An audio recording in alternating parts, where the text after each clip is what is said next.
Chapter 1. The Other One. Naruto glared intently at the Uchiha standing on the crystal waters of the river. The waters had finally calmed to a steady flow. The clashes of the weak versions of their attacks made the river fluctuate for quite some time. Just imagine the full power. Naruto stood tall in all of his orange, loving glory, his deep blue eyes glowing with animosity. The boy trembled slightly as he and his best friend continued the stare down of the ages. Neither broke eye contact as they continued to gauge each other's power and strength, seeing as the two of them were nothing but power. "If we fight," Naruto suddenly began, "we'll both die." The river fluctuated once more as a great breeze of wind flowed down from the top of the bridge. Leaves flittered down, covering the line of sight for both boys. The silence was unending, even with the shuffling of leaves and trees within the newfound wind. Sasuke continued his glare as his once black eyes began to dull out into a dark gray. But then, the last Uchiha shut his eyes and heaved a sigh before smirking maliciously. "Then I guess." Sasuke paused and activated his Sharingan once the Zetsu began to rise from beneath the water. "I'll kill you before you kill me." With that said, Sasuke was sucked into the portal of Tobi, and the two vanished into thin air with the Zetsu clones disappearing into the river. Naruto kept his glare up, but looked away and faced Sakura and Kakashi before turning a deep shade of purple. Sakura's eyes shot from her head. She dashed for the boy and grabbed him before he fell into the river. She had a meek look on her face and gave a small, embarrassed smile to her sensei. I forgot that the Keikanai was poisoned. Sakura let out a wry laugh and sighed in defeat. "Naruto, hold still and I'll heal you." "And no problem." Naruto groaned slightly as he rested his head in her chest.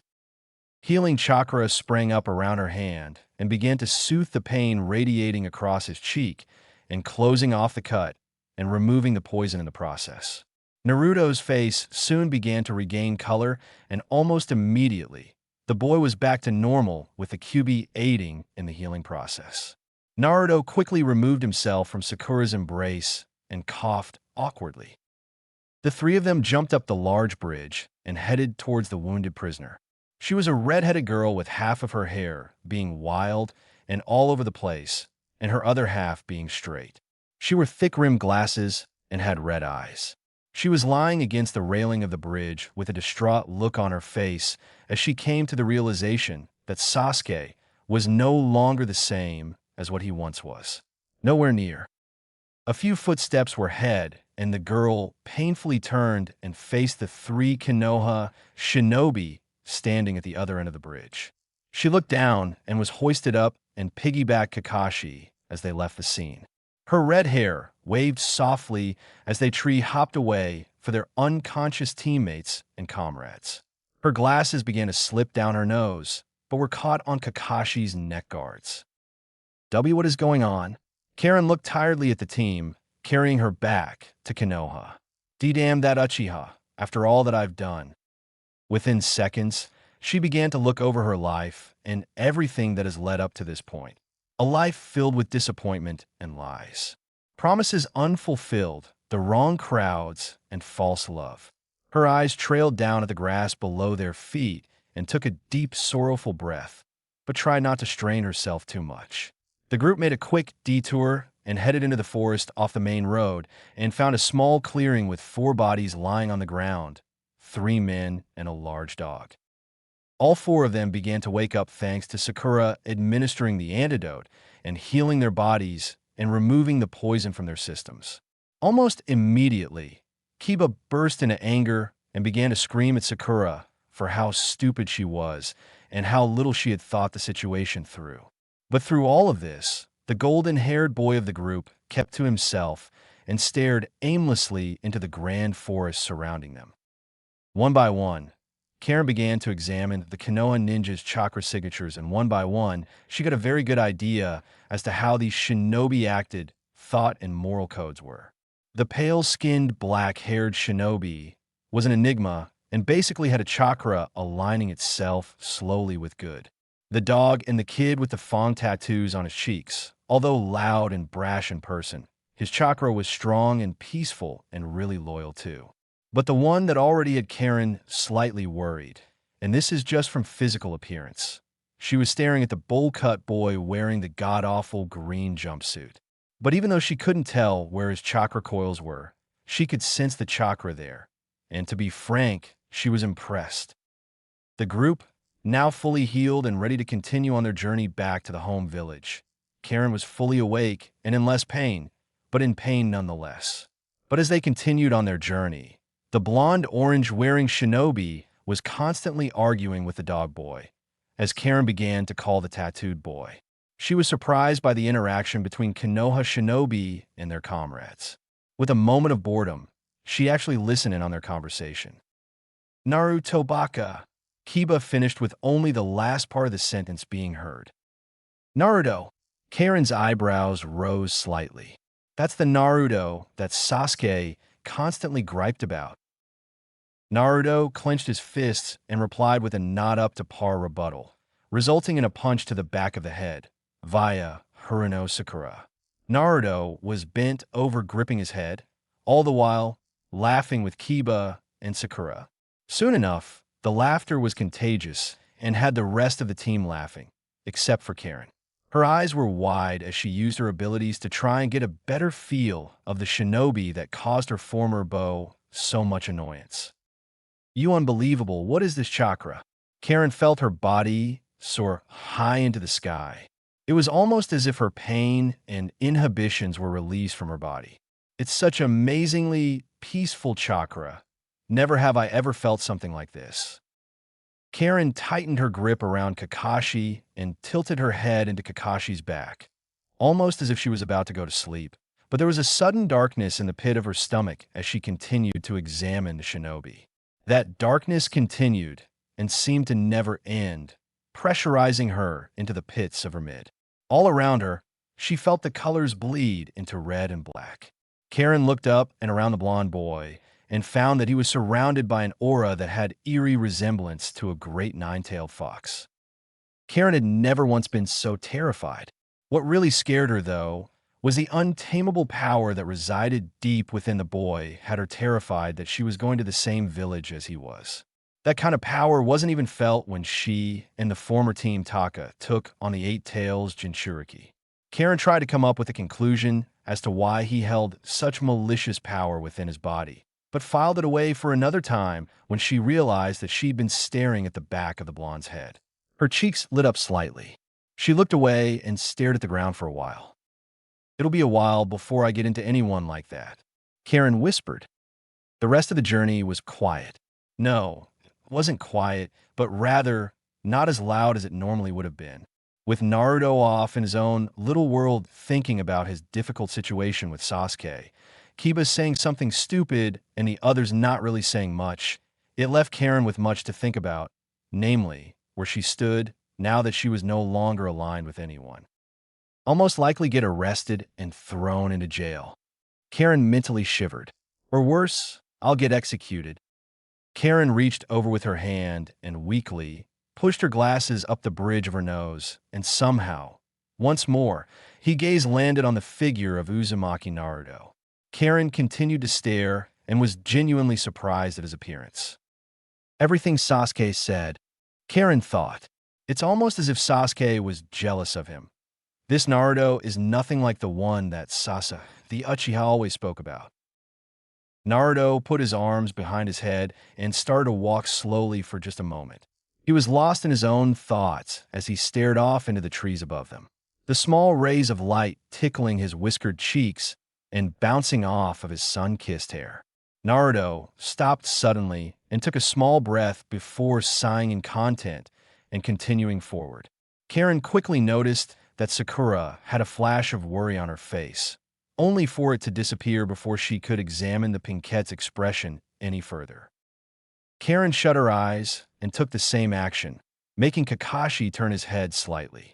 The Jounin gave her a small look, but then gave her an eye smile. Karin raised an eyebrow and rested her chin in his shoulder, knowing that she is still too weak to walk on her own. Kakashi simply fixed her position on his back and sped up the pace since he was starting to fall behind Kiba.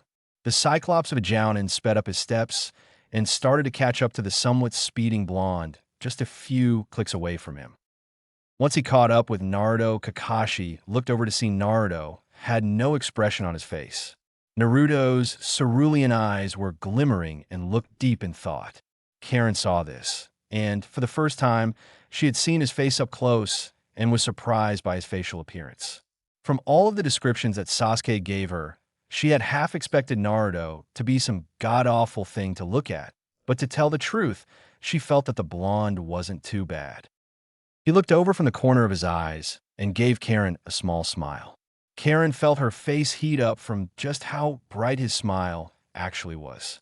Suddenly, she sensed a great burst of peace and happiness radiate from the blonde smiling at her.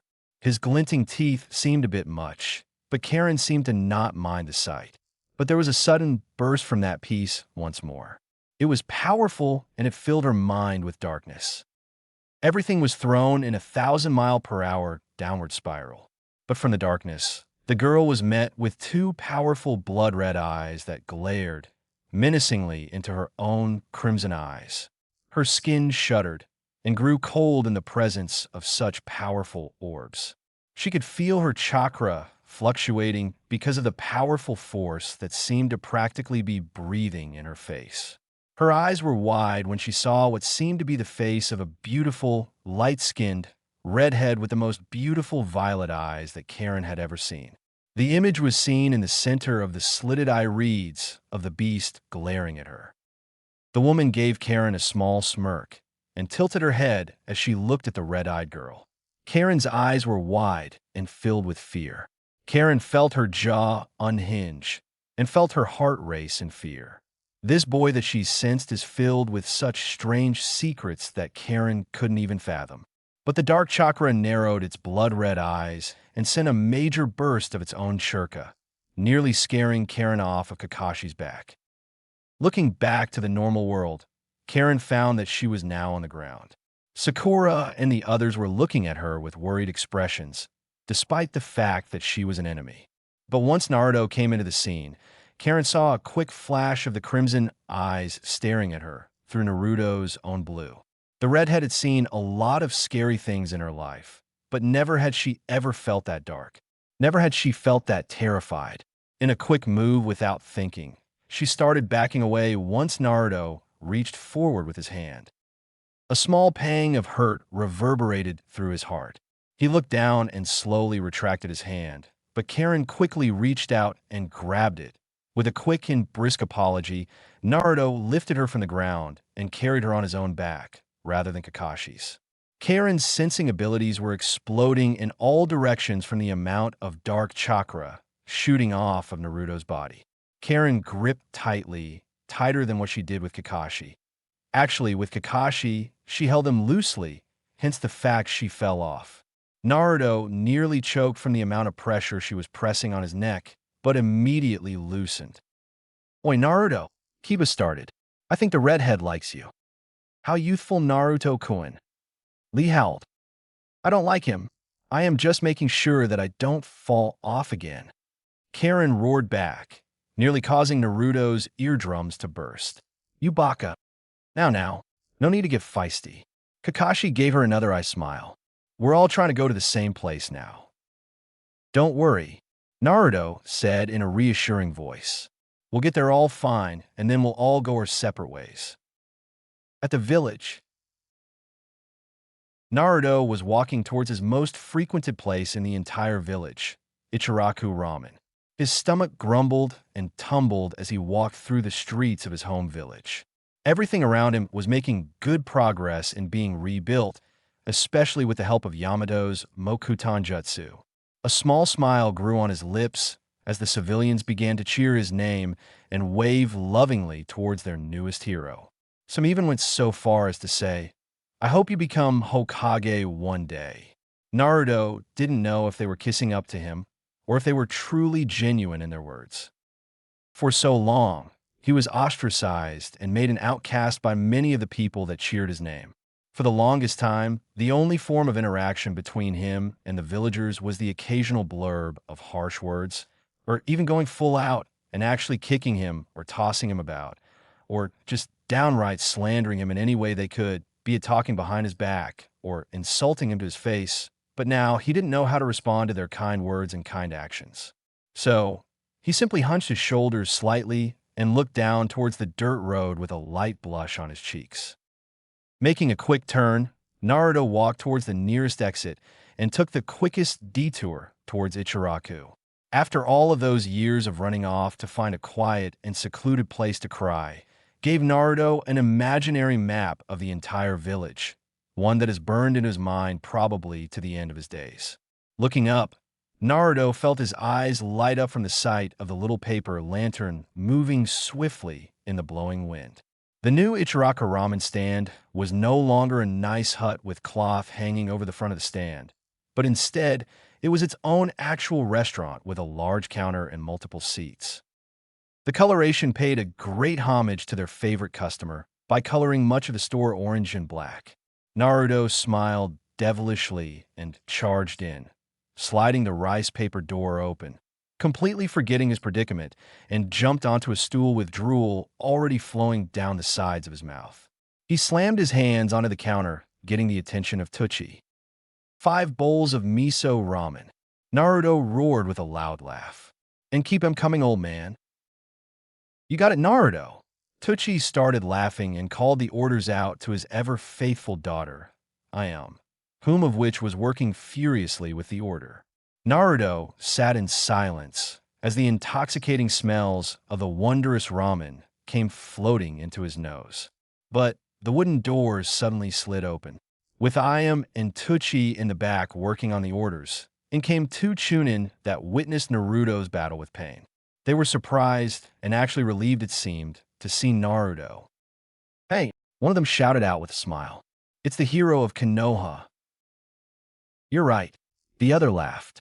The elder one quickly walked up to his seat next to Naruto and pulled out a notebook. Please, honor me with your autograph. My son would love it if you did. Same here.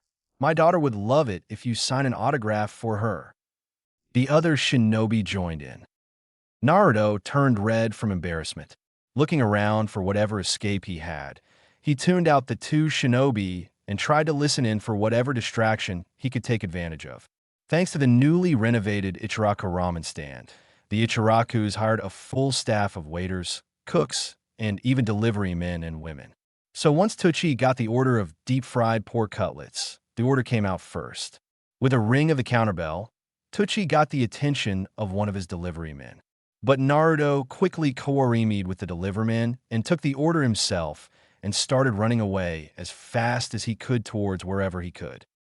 After he felt that he was a good distance away from Ichiraku ramen, he looked around and found that the street he was on was quite desolate and empty. He sighed and sat against the nearest wall and slid down and rested on the ground, placing the order next to him. He leaned his head on the wall and stared at the deep blue sky without a thought in his mind. But then he realized that the order belonged to someone. He frantically opened the casing and stared at the destination, the T&I department of Konoha Intelligence. He shut the casing for to-go food and shot to his feet. He looked up and found that the sun was still high in the sky, with a lot of time still remaining in his day. So why couldn't he play Deliverman for the day? So he took his sweet time making his way towards the T&I department building. Now, though, the streets towards the building were empty. Almost no one populated the area. Naruto smiled slightly, but didn't let it show. The cheers and the kind smiles were something that was going to take time to grow on him, and he was sure of it. Naruto took a right and headed down a great hill and found that grass was already growing and tree saplings were seen sprouting from the flattened ground. Naruto smirked at the village and how well it was bouncing back from the invasion of pain. Taking another detour and finding the surprisingly small building labeled with the symbol of the T&I Department of Intelligence on the front, Naruto opened the door and walked inside of the building and headed for the prison rooms. It was a quaint journey. No one to mock him or insult him. No one that begged for him to let them free, and best of all, no new fans to bother him. He found the only room holding any people within it and knocked. There was a quick reply, and the door slid open to reveal Karin sitting in a chair, while picking her nails, while two interrogators were bickering like children, and Ibiki was rubbing his temples. Naruto held in his laughter, remembering the terrifying and imposing figure that Ibiki was as a man. The blonde walked ahead and shivered in fear once Ibiki stood from his seat. The larger and older man kindly took the casing of food and started laying out the meal in front of the redhead sitting behind the table. "You've got your food. Now eat up." "Karin ordered this?" Naruto asked. "Why?" "She runs a hard bargain for information." Ibiki groaned. "Why don't you join in on the interrogation, Naruto? Since my two subordinates are being less than adequate." "Or why not?" Naruto sighed and pulled up a seat and sat next to Ibiki. "I was hoping that I could eat my ramen by now." "Okay, now tell us what you know of the Akatsuki and what they're planning," Ibiki said with a voice that demanded respect. "You have literally no reason to hold back information." "Hold on," Karin replied with a small smirk. "I just need to finish my delicious pork cutlets, Cammy. You can know how people sure know how to cook. I am impressed." "Don't try changing the subject, Karin." Naruto grabbed her shoulders. But suddenly, the two disappeared in a puff of smoke. Somewhere, the smoke cleared and the two were now in a vaguely familiar room.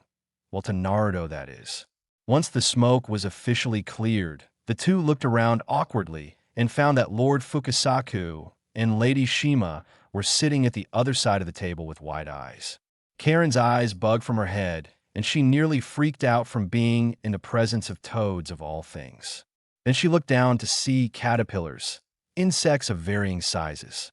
She quickly shot a hand to her mouth to hold in her incoming gag. "Fukasaku-sama, Shima-ba-aten." Naruto cried out and dropped Karin off of the table and headed off to give the two toad sages the tightest hug he could muster. "Wait, what in the world am I doing here? What the heck is she doing here?" Fukasaku asked. "I thought we only summoned Naruto-chan."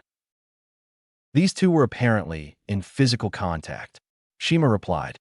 "Well, young lady, whom might you be?" "Kate Karin," the redhead replied. "And no surname that I know of."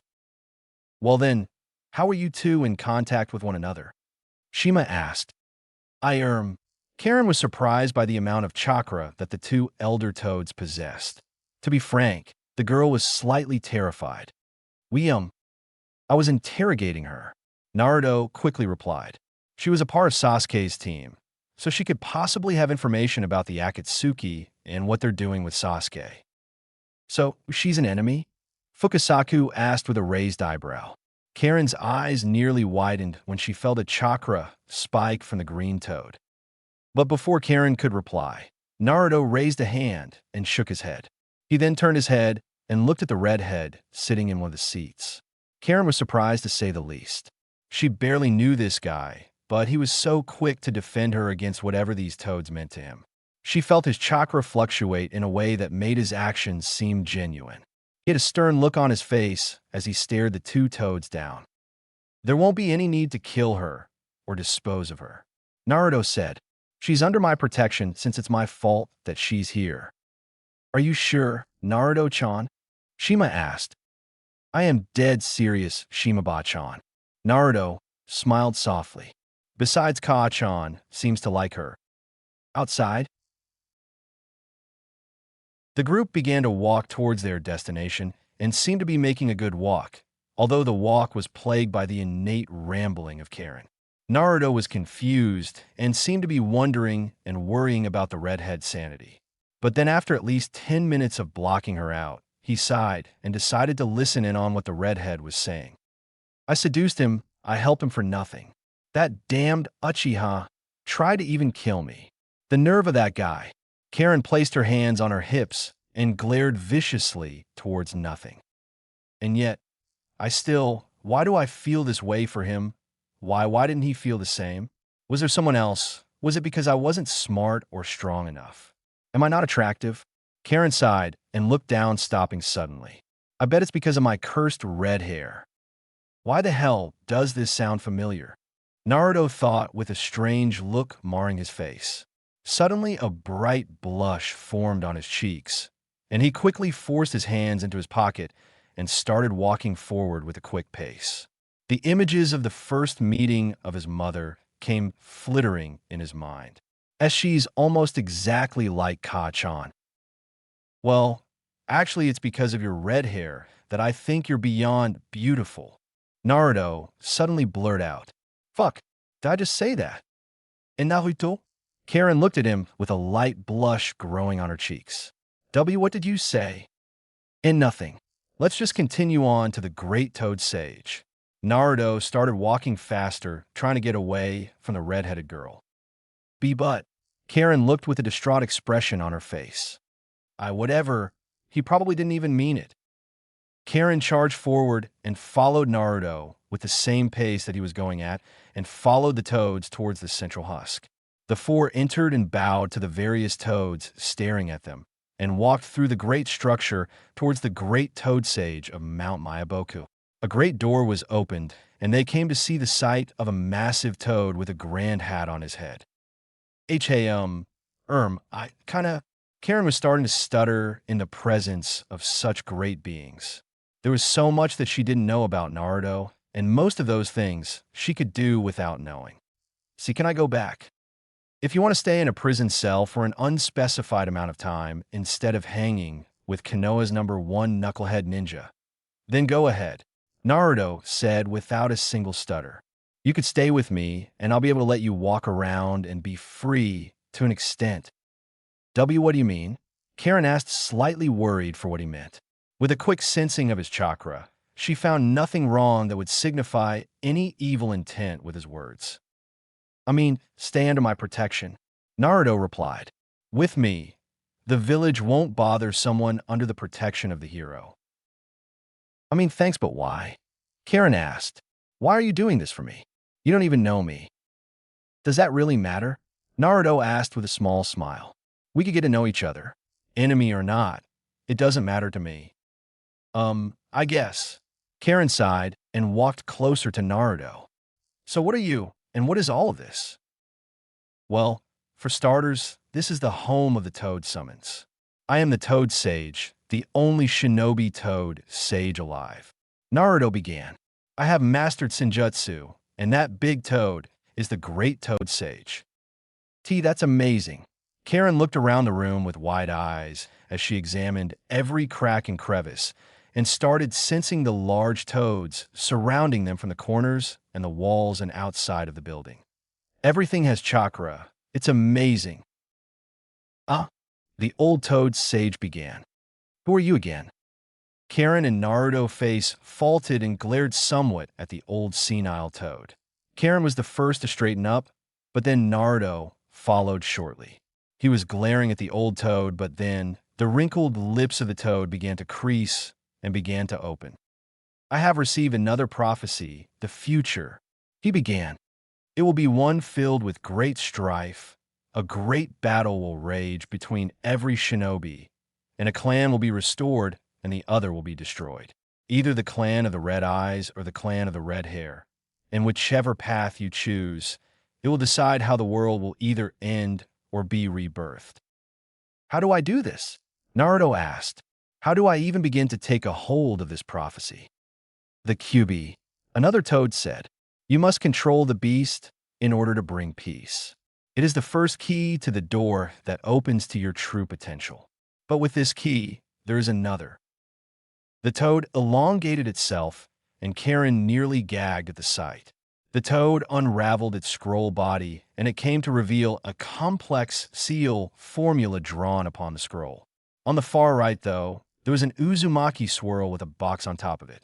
The toad nodded at Naruto, knowing that the boy knew full well of what he was to do. Wait, Karin suddenly said. The Kyuubi? Didn't the Yondaime kill the beast? No, Naruto replied. In truth, he sealed the beast inside of me.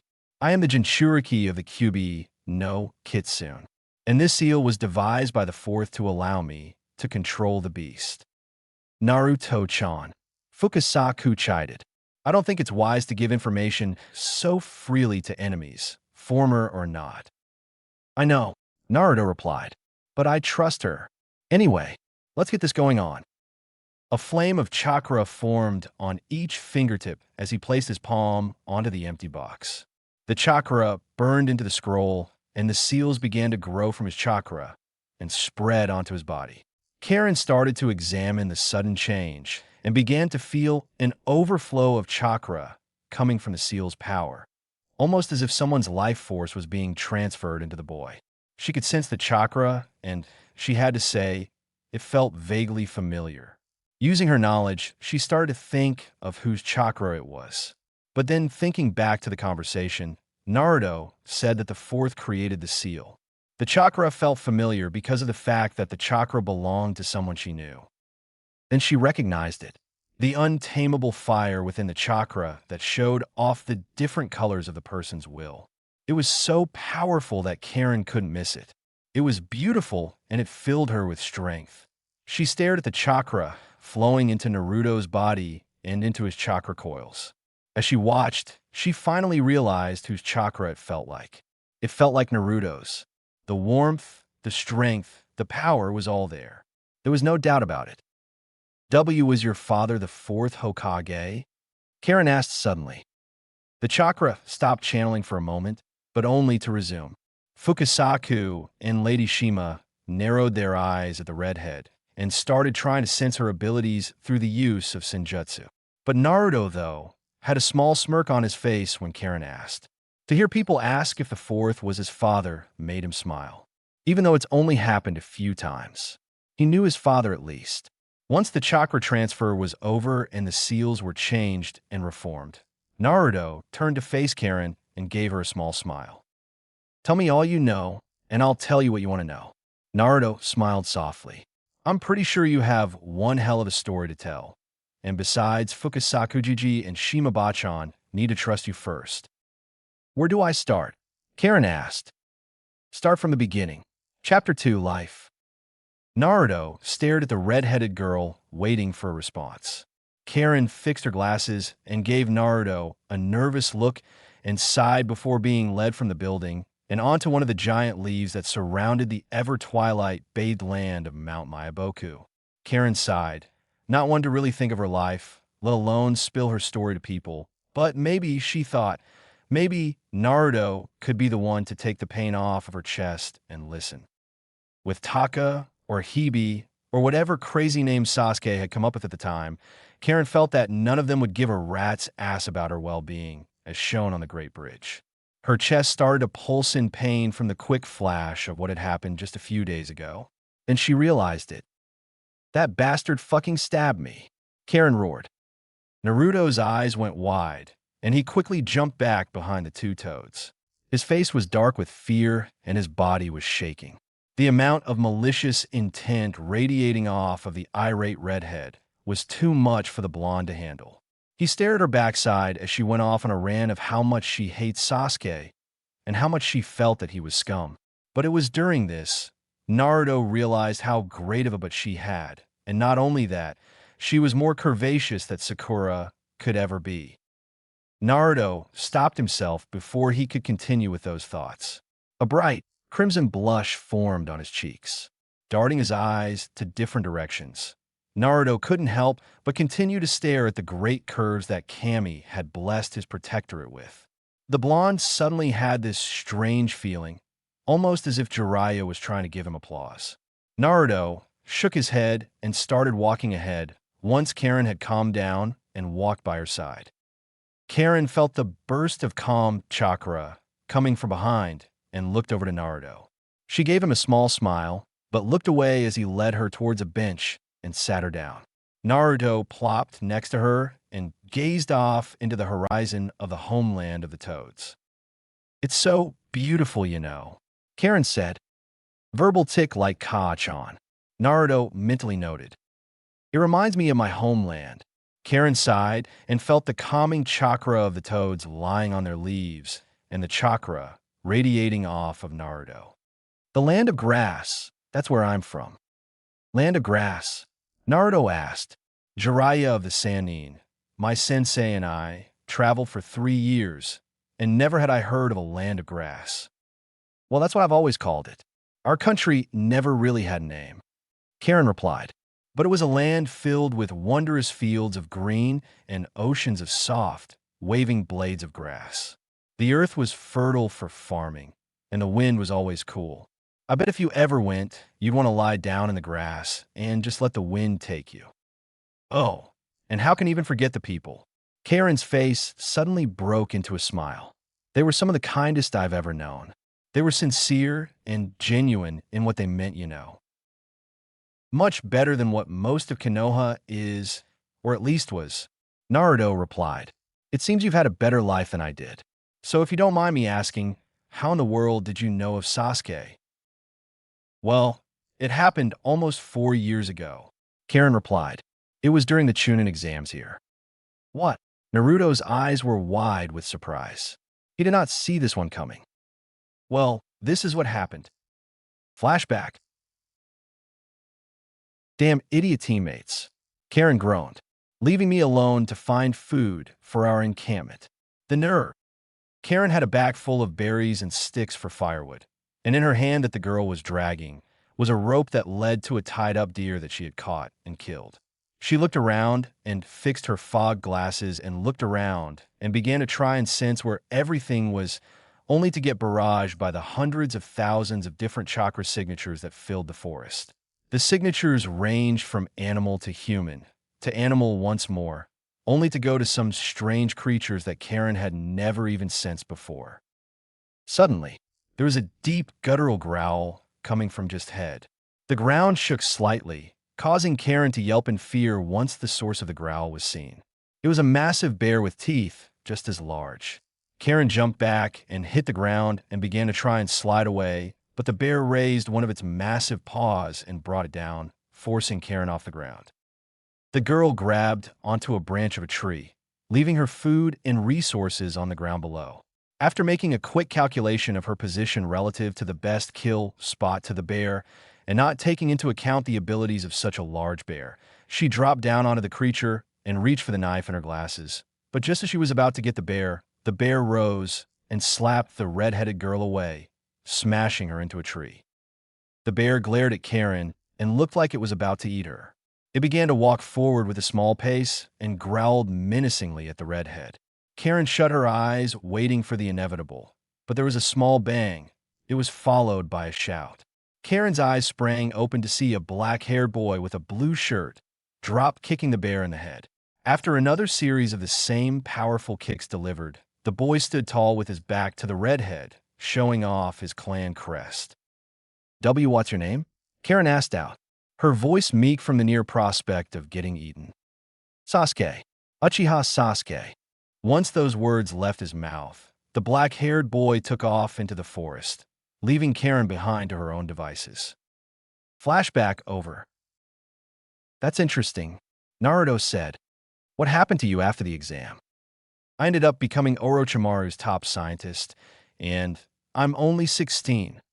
Karin laughed. But the things I had to do. Don't go into detail. Naruto made a quick reply. I don't want to hear about how Orochimaru likes to gush over children. Karin suddenly shut quiet. Naruto looked around thinking that he had just said something stupid. He started to feel slightly awkward, but then Karin started shivering. Naruto was about to place a hand on her shoulder, but she shot her head up and burst into hysterical laughter. Naruto's eyes were wide with fear, and the boy started to slide away. Wait, that's just the funniest thing I've heard in a while. Karin laughed. She began to laugh so hard that tears began to fall from her face. The redhead began to cry harder than she laughed. Soon enough, Naruto realized that she was actually sobbing. The blonde quickly grabbed her and held her tightly and began to whisper softly, in hopes of that being able to calm her down. Her body trembled as she wept into his shirt. Naruto, under different circumstances, would have bolted off towards Kami knows where and would have left the girl here, but he had a good understanding of who she was and what she's been through. Though not as smart as he would have wanted, but not as dumb as everyone thinks, Naruto understood her. For a girl that's been doing experiments on people for a long time and working alongside some of the scummiest people on the planet, and even joining up with the Akatsuki, Karin was probably on the verge of breakdown. The catalyst was Sasuke stabbing her through the chest with his Chidori spear. I've tried so hard to be good at something. Karin continued to weep. But whatever I was good at, it was either morally wrong or it was just for my body. Wait, Naruto sat Karin up and stared into her crimson eyes. What do you mean?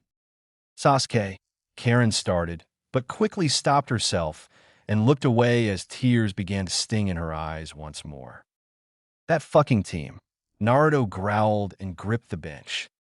No, I wanted it though, Karin quickly replied. I was naive and I was just so stupid all this time. Doesn't mean that I'll accept it, Naruto replied. After hearing this, you are definitely going to stay with me for a while. What? Karin asked with a tilted head. I don't want anything to happen to you. At least anything bad. Naruto replied with a heartwarming smile. I can tell that you've been through a lot of shit. It's okay though. It's because, well, I have too. What do you mean? Karin asked while resting a hand on Naruto's shoulder. Wasn't your father the fourth Hokage? I'm a Jinchuriki, Naruto replied. For the longest time, I was hated, despised, ostracized, insulted, everything that you can think of. I didn't even know who my parents were. No one knew who my parents were except for the old man, third Hokage. Why didn't he tell you? Karin asked with a deep glare marring her face. I swear the dash. He did it to protect me. Naruto interrupted. My father, as I'm pretty damn sure that everyone knows, was a powerful man with powerful enemies. To tell you the truth, I understand what the third was thinking when he didn't tell people or me of my heritage. But still, he could have at least put you in an orphanage or in foster care dash. Tried. Didn't work. Naruto frowned. They kicked me from the orphanage. No one would take in the demon as their foster child either. So I lived alone in a stinky, rotten, run-down apartment. My room only looks good because I constantly cleaned it to make sure it didn't remind me of the situation I was thrust into. The pain of loneliness and the heartache of having no family, it's only made me and molded me into who I am today, so I wouldn't change that for anything. You wouldn't give up being an orphan with no family for having a family? Karin asked with a raised voice, but Naruto only shook his head. I wouldn't. Naruto gave her a look. I did. You and I, we wouldn't have met, and you would probably be on death row by now.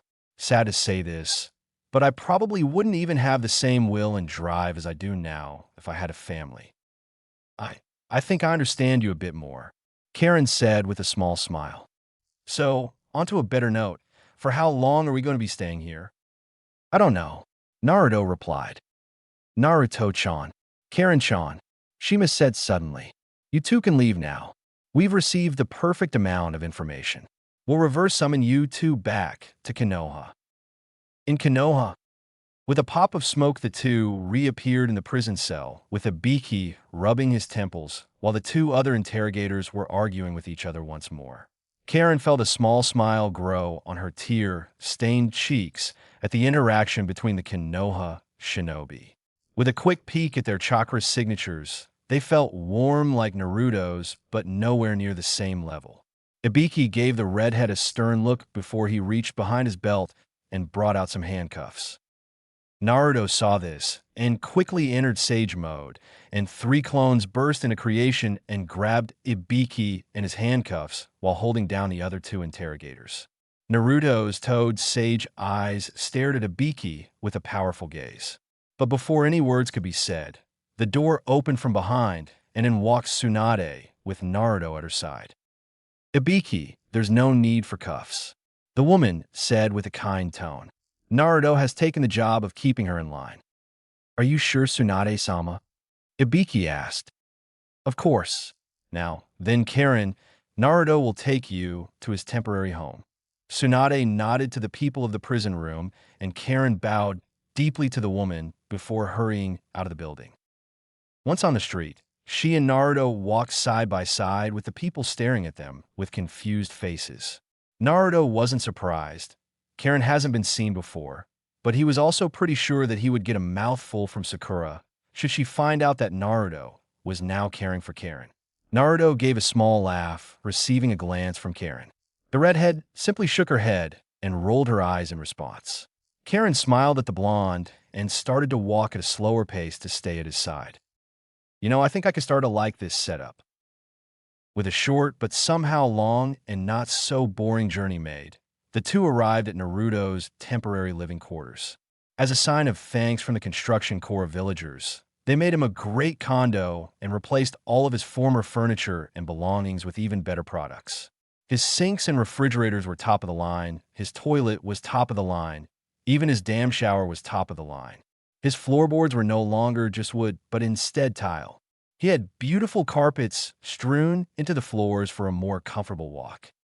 Karin was surprised by the scene and looked to Naruto, half hoping that his heartbreaking story of being a pariah in Konoha was fake, but Naruto simply shrugged and headed straight for the couch and unzipped his black and orange jumpsuit jacket, revealing a black skin-tight shirt that showed off his well-defined muscles and toned body.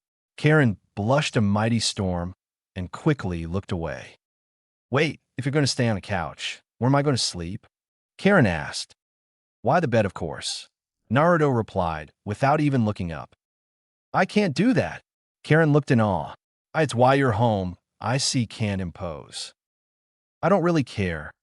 Naruto slid out of the couch and walked up to Karin with a playful smirk on his face. "What are you, AH?" Karin yelped out with a bright blush growing on her face as Naruto swept her off of her feet and into a bridal-style position. Karin's face was soon enough just as red as her hair. Naruto shook his head and slowly slid his bedroom door open to reveal a large king-sized bed and slowly laid Karin onto the mattress. Karin was surprised with the cleanliness of the bedroom and quickly surmised that Naruto doesn't really spend much time in this room. This is actually the first time I've ever even touched this bed," Naruto whispered. What? What? Karin looked at him with an incredulous look. "This thing feels amazing. I'm not really one for material possessions, or even nice things for that matter," Naruto replied and sat on the bed as Karin moved over. "This place is a bit too much for me, I'm just not really used to having so much." "Don't worry, Naruto. I'm pretty sure you'll get used to it someday." A few weeks later, for the past few weeks, Naruto and Karin were practically inseparable. They lived together, and Karin had no idea where to go, so it was understandable. But they didn't just go anywhere. They went to Ichiraku Ramen and to different places that are frequented for couples. Many of the villagers began to get a hunch that Naruto and the redhead of Konoha were starting to fall for each other. Though a bit too soon in their quite fragile friendship to be thinking like that, Karin couldn't help but think that way. Naruto was kind-hearted, smarter than what he let on, and a hell of a lot stronger than what she originally thought. But the thing Karin loved the most, Naruto let her have his bed while he slept on a couch. Though that sounds mighty selfish, Karin actually, for the first few days of them living together, argued with the blonde to let her sleep on the couch rather than on the bed for once. But Naruto simply replied to the effect of saying, "You're a guest, I can't do that to you." Karin, at the moment she gave up asking, realized that Naruto was probably one of the most hard-headed idiots she's ever met, and to be frank, it aggravated her at times. His idiocy, though, was one of his major flaws that drove the bespectacled girl up the walls. Though he was smarter than what he let on, he was still an idiot. But at least he was a kind-hearted idiot. Karin for so many hours put in large arguments and amounts of pain into the blonde Jinchuriki only for him to continue his idiotic ways. But returning to the bed, even though the bed was nice and soft and surprisingly comfortable, Karin struggled to sleep a lot because of the change of lifestyle and the change of crowd. Normally, she'd be fucked to sleep or not even sleep because she'd be moving around with Taka or Hebe or whatever Sasuke felt like naming their group. Some of those dreams turned into very vivid nightmares. But Naruto's calming, peaceful, and loving chakra always filled her mind and her heavy heart, forcing those dreams away and filling her dreams of him. The peace of being with Naruto for the past few weeks made Karin rethink her life, and now, she was definitely starting to fall for the hero of Konoha. How could she not? Karin was also becoming friends with a few of the Konoha 11, while slowly making her way to becoming friends with the more influential ones in Naruto's life, namely Haruno Sakura and Hyuga Hinata. Upon meeting Hinata, Karin could sense the amount of love in her chakra being directed towards Naruto whenever they were seen together. Karin could see how obvious it was that Hinata was in love with Naruto. And for what the redhead had found out, Hinata confessed her emotion for the blonde, but Naruto either didn't reciprocate the feelings or just didn't bring up the subject again. Karin, though, was surprised by the obliviousness of Naruto when he didn't realize how obvious Hinata's feelings were for him. But Karin had to say, though, of all of Naruto's friends, she felt that she hated Sakura more than the rest. Sakura, upon their first meeting since Sakura healed her at the bridge, the Pinkette immediately interrogated the redhead about the reasons for why Naruto was taking care of her. Karin defended herself from the prying Pinkette, but Sakura didn't let up, showing Karin that Sakura held the same stubborn will in Naruto. Within minutes of the interrogation, the two of them blew up into a great screaming battle, with both releasing their inner personalities. Karin, during their argument, showed that she held the same super strength that Sakura did. Sakura got too violent with the argument and punched down on the ground, shooting up a large amount of earth and rocks from the training ground, while Naruto was staying away from the volatile redhead and Pinkette. He hid in a tree, remembering Sakura's inhumane super strength from training and worried for Karin's health. But just as Sakura rose her fist from the ground, Karin rammed her fist into the ground, splitting the training ground in half, launching dirt and boulders high into the sky. Naruto had nightmares of the event for a few days. The poor boy was launched from his branch of safety and landed on the ground below to face the hailstorm of falling stones and boulders falling from the sky above. Naruto had a quick glance of Karin and shivered at the sight. Karin's face was dark as a malicious smile was spread across her face, and her glasses were covered in lens glare. Oh, that day brought smiles to the redhead's face every time she thought of it. But now, she was sitting in the hospital getting processed into the hospital core. Karin sat in silence and read a special copy of Ica Tactics. She had her face buried in the pages in the book, receiving estranged looks from other nurses and med-nins. Karin paid no attention to them, seeing as she was completely engrossed in the contents of the smutty novella. But her mind was on her wonderful roommate and guardian. The blonde was at times, she had to admit, a bit of a handful because of his outgoing persona, but she could honestly say he was a great person to be around.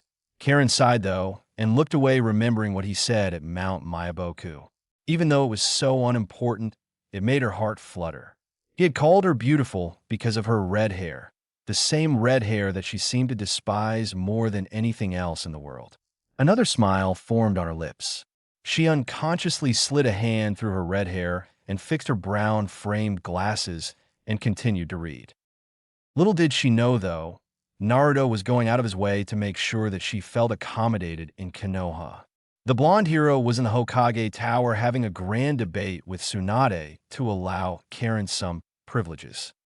Bachan, Naruto said once again, if we're going to help me train and tame the Kyuubi, then don't you think having a censor like Karin with me to make sure nothing wrong happens? I would love to do that, Naruto, but I can't just let a prisoner, protectorate of the hero or not, waltz freely around the world. Tsunade replied.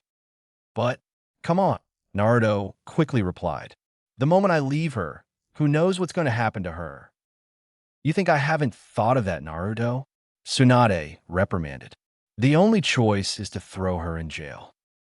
No, Naruto growled. I made her a promise that I wouldn't let anything like that happen to her.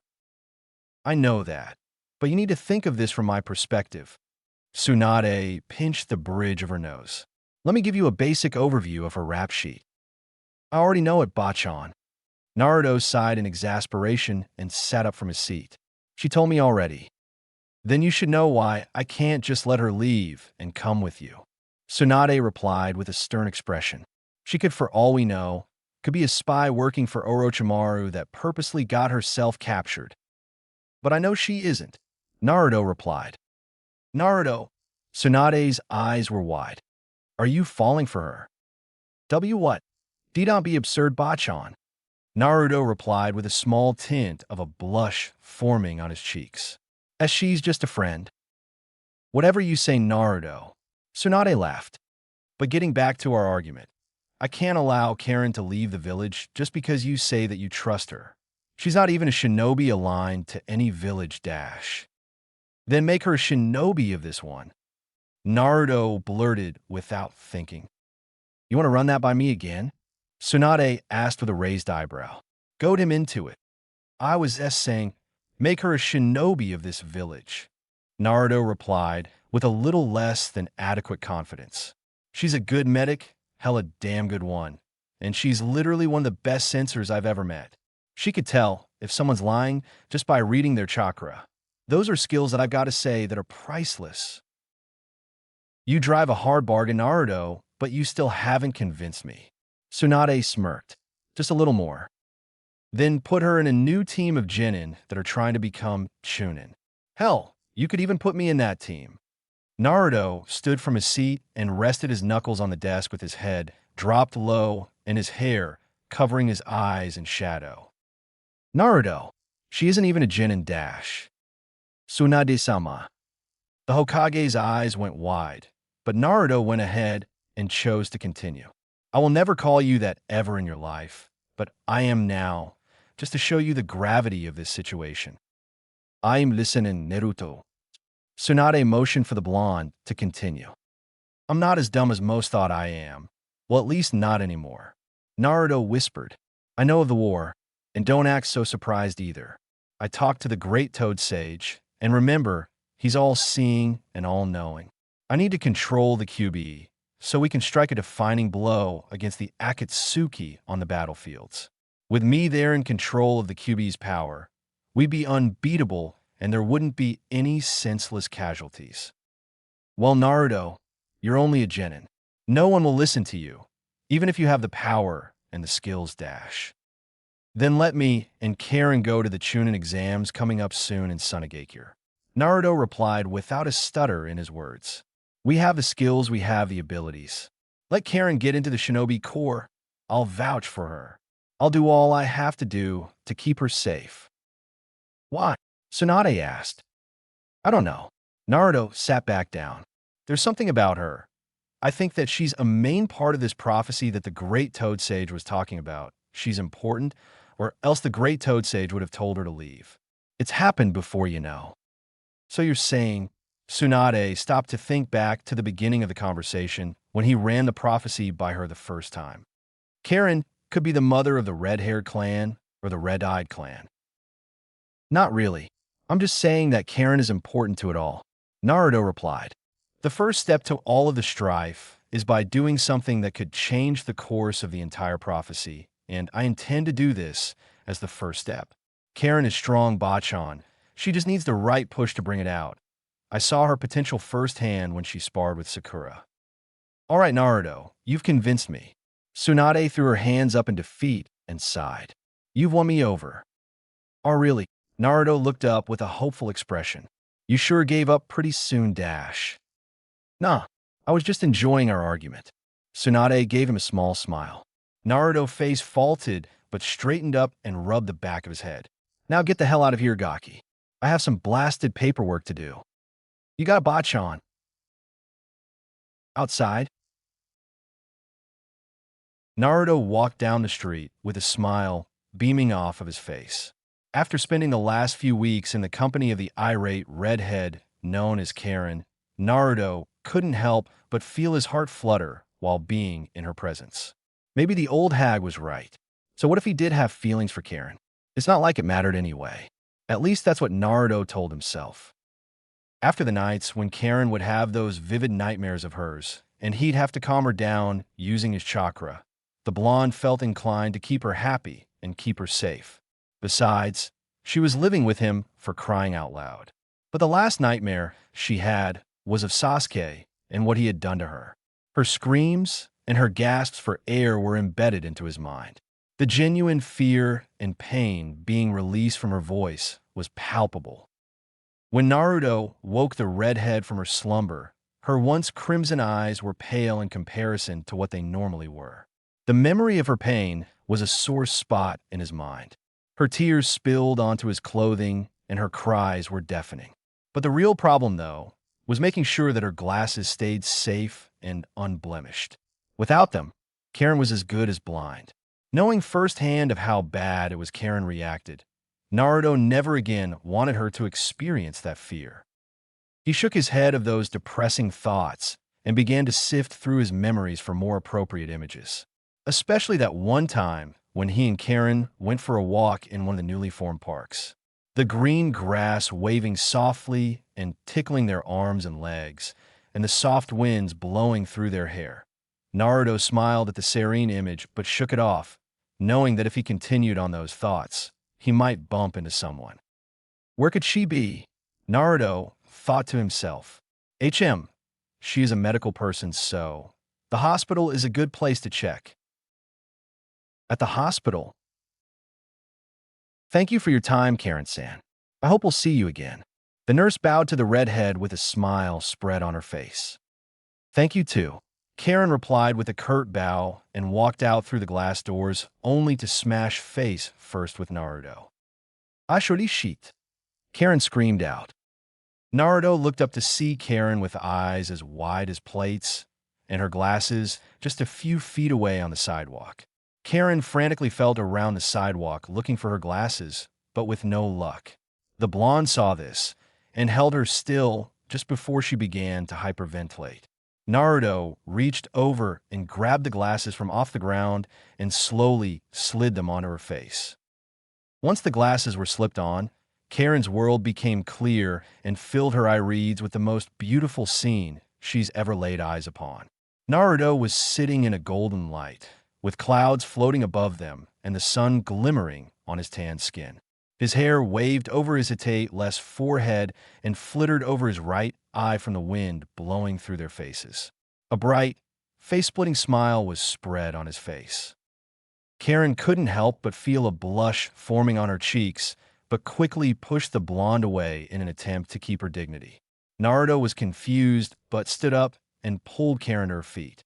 The redhead quickly ran a hand through her unkempt half of hair and made a failed attempt to comb it straight. The two coughed awkwardly and looked away from each other, only to make a powerful link of eye contact. As so, Karin drawled, "What are you doing here?" "Looking for you, of course." Naruto smiled once more and put his hands behind his head. "I've convinced the Hokage to make you a genin of Konohagakure no Sado." Karin's eyes went wide. She was frozen in place with her mind flying and spinning in all directions without much thought in her red head. Her brain was painfully fried with little cognitive ability. Her head tilted slightly with her mouth parting slowly only to close like a gaping fish, almost as if the information had stolen her ability of speech. What? Chapter 3. Training and Surprises. What? You're going to get processed into the Shinobi Corps. Naruto smiled. It was thanks to me that you're able to walk around the village without the need to have me watch your back from those in the village that want you gone. Thanks. Karin gave Naruto a nervous smile. But I kind of wanted to get away from the shinobi life, you know. Oh, Naruto felt his heart crack for just a moment. I see. Karin's eyes went wide for a moment when she felt the sudden change in emotion. His chakra seemed dark, almost as if it was depressed, heartbroken. Karin looked back at Naruto and placed a reassuring hand on his shoulder and gave the poor boy a smile. Naruto saw the look in her eyes. They were genuine with her actions. Karin didn't mean to hurt the boy's feelings, but she just needed Naruto to know that she didn't feel it. In Naruto, Karin sighed. All right, here's what I'll do. You go off and train, and I'll have to think this whole ordeal over, all right? You sure? Naruto asked. You'll think of it. Of course. Karin gave him a warm smile before sliding her hand off of his shoulder and walking off. I'll see you at home. Naruto watched her walk off down the road and towards their home. Their home. Naruto smiled and looked off towards the sun. He liked the sound of that. To finally come home to someone, even though that someone was just a friend. Just a friend, huh? Naruto laughed softly and looked off towards Karin's fleeting silhouette, her bright red hair blowing in the wind as she took each step. With each descending move, her hair jumped just a few millimeters. The girl, though, suddenly stopped sensing Naruto's emotion and turned just enough so that her eyes could be seen staring back at him. Blue locked with crimson. Blushes began to creep on their faces as they continued to stare at one another. But Karin was the first to break and started to hurry off down the street as she sunk into her collar to hide her deep blush. Naruto, though, stood enchanted in the center of the street for the entire world to see. His extra strap of his hesitate blowing wildly in the powerful gust of wind. He let out a soft sigh and turned around to head for the nearest training ground. People nodded to him and greeted the hero and even gave him free foods and shinobi supplies as he walked down the main strip of Konoha. Slowly, Naruto was getting used to the kindness in their actions, the kindness in their smiles.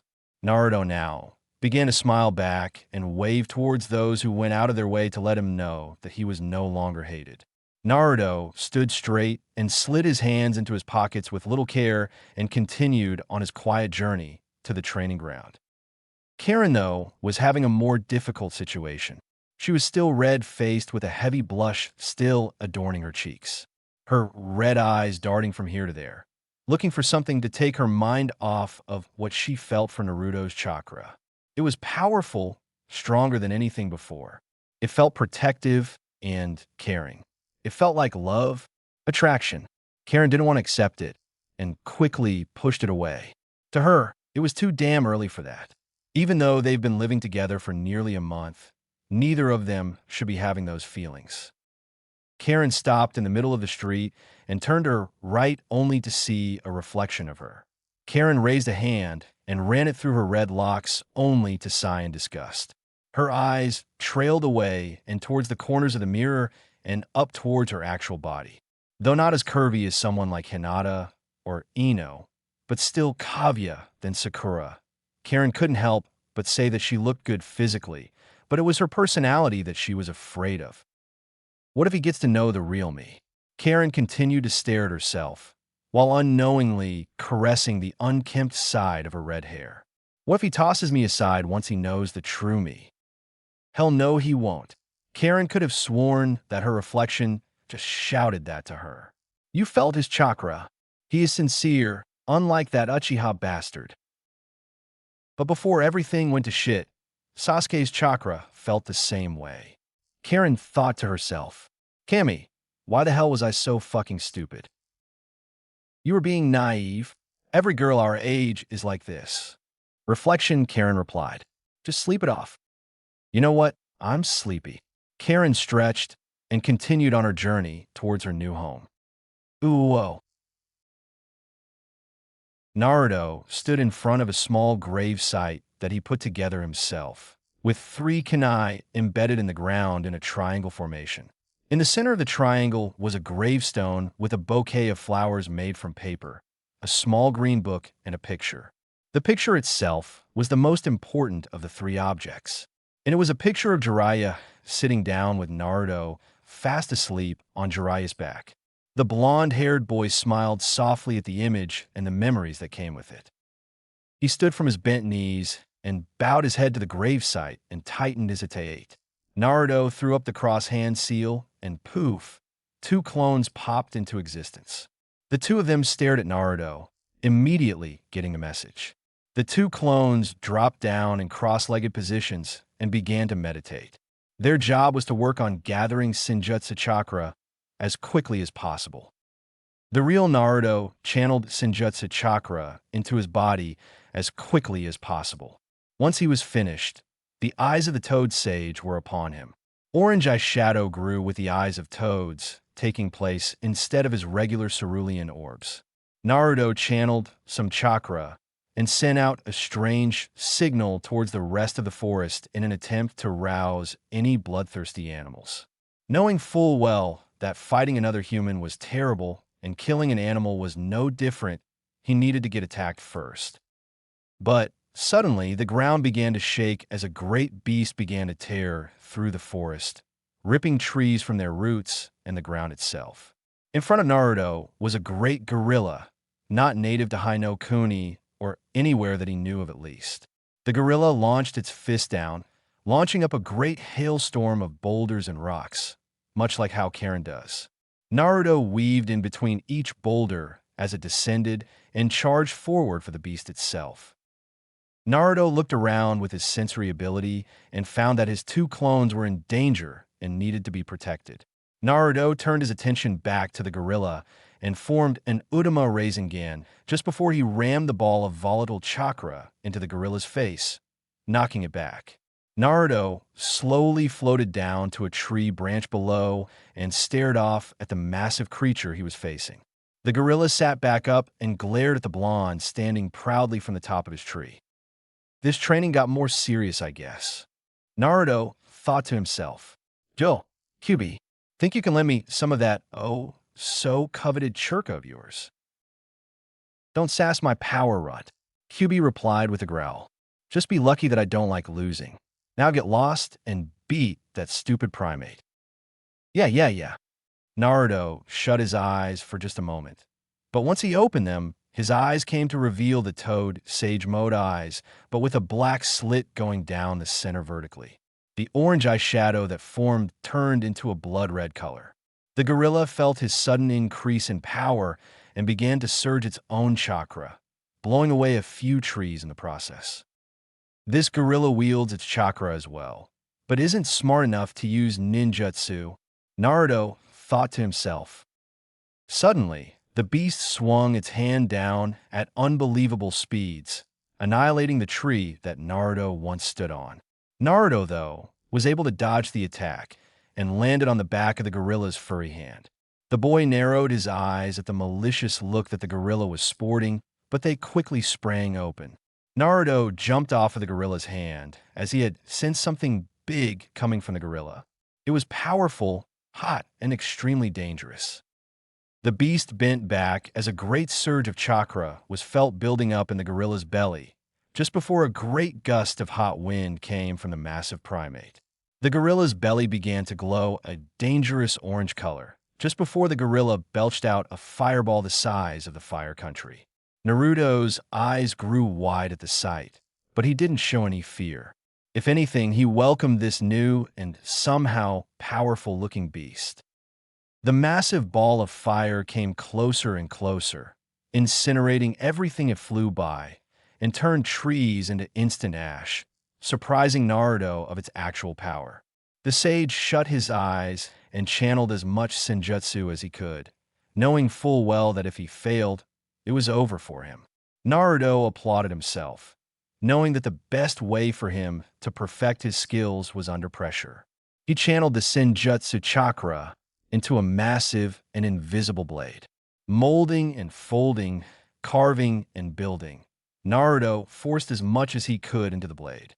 Since his chakra control was shit, he was struggling harder than what he should be. Looking back at his clones, the two of them had finally finished gather enough senjutsu chakra to last at least 10 minutes each. He smiled softly and formed two shadow clones, both imbued with senjutsu, and the three Narutos began to mold the chakra into the great blade that the original required. Just as the fireball got within range, Naruto swung the great invisible blade down and split the great ball of fire in half and dissipated the attack altogether. The gorilla growled and screeched at Naruto, signifying its terrifying charge. Naruto shut his eyes as his two clones charged forward with Udama Rasengan formed in their hands. The two clones jumped up and rammed the attacks into the gorilla, blowing it back a few feet, leaving it open for a third attack. Once the smoke and chakra residue subsided, a Rasen Shuriken came zooming in at amazing speeds. The attack rammed the beast in its chest, blowing it high into the sky, before the attack itself expanded in proportion to the amount of chakra the beast had. When Naruto looked up towards the beast, all he could see was a gigantic spear of spiraling churka, shooting wind and blades of energy in all directions. It was such a powerful attack that even the clouds were contorting to the energy being released from his attack.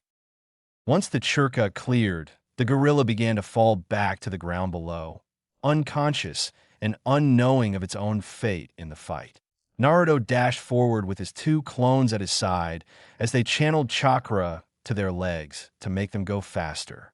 Once they got underneath the gorilla's shadow, the three began to channel as much Senjutsu chakra as they could to their arms and legs and bodies to empower themselves so they could catch the blasted creature thing, so the beast wouldn't die. Karin finally plopped down onto the bed of her home. She was too tired to take her pesky glasses off of her face, so she just laid on her back, allowing her body to rest. But something was bothering her. She rolled up her sleeves and traced her fingers on all of the tooth marks and bite scars that Sasuke left on her body. She raised her arm and examined the different patterns and random placements. It never ceased to surprise her that Naruto hadn't found out about her abilities yet or her scars. There were some that she didn't feel that she could explain. Some scars on some places that were meant for the eyes of her lover.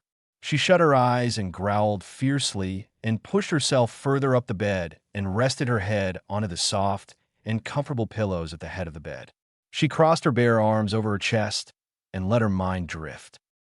The sudden smell of fire filled her nose. It was powerful, overbearing.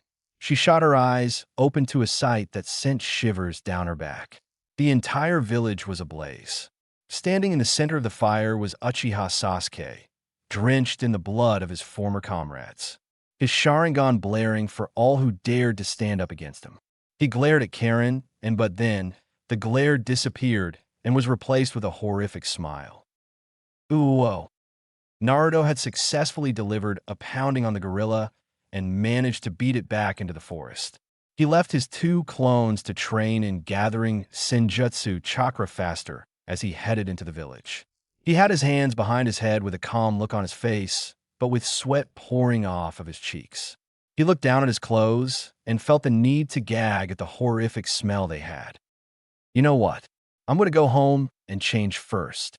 Naruto frowned but shrugged. He jumped up into the air and landed on one of the rooftops and bounded towards his wooden condo, with a big smile spread across his face. He landed at the front steps and was quickly greeted by the valets and the bellmen and was led into the building. Naruto nodded and gave the two a generous tip and hurried off to his room. It was a quick run up the stairs, all 30 flights, and Naruto reached his penthouse level and swung the door open to reveal nothing out of the ordinary, almost as if Karin came and went straight to sleep. The blonde shinobi tiptoed towards his room and peeked into the bedroom and smiled softly at the sight. Karin was fast asleep and even had a small snore. He opened the door fully this time and slowly slid into the room completely silent, using the skills he used to sneak around bullies during the night as a child. He pulled his dresser open and drew out some casual khakis and a black dress shirt. He backed out of the room and clicked the door shut as quietly as he could and changed in the living room of his condo.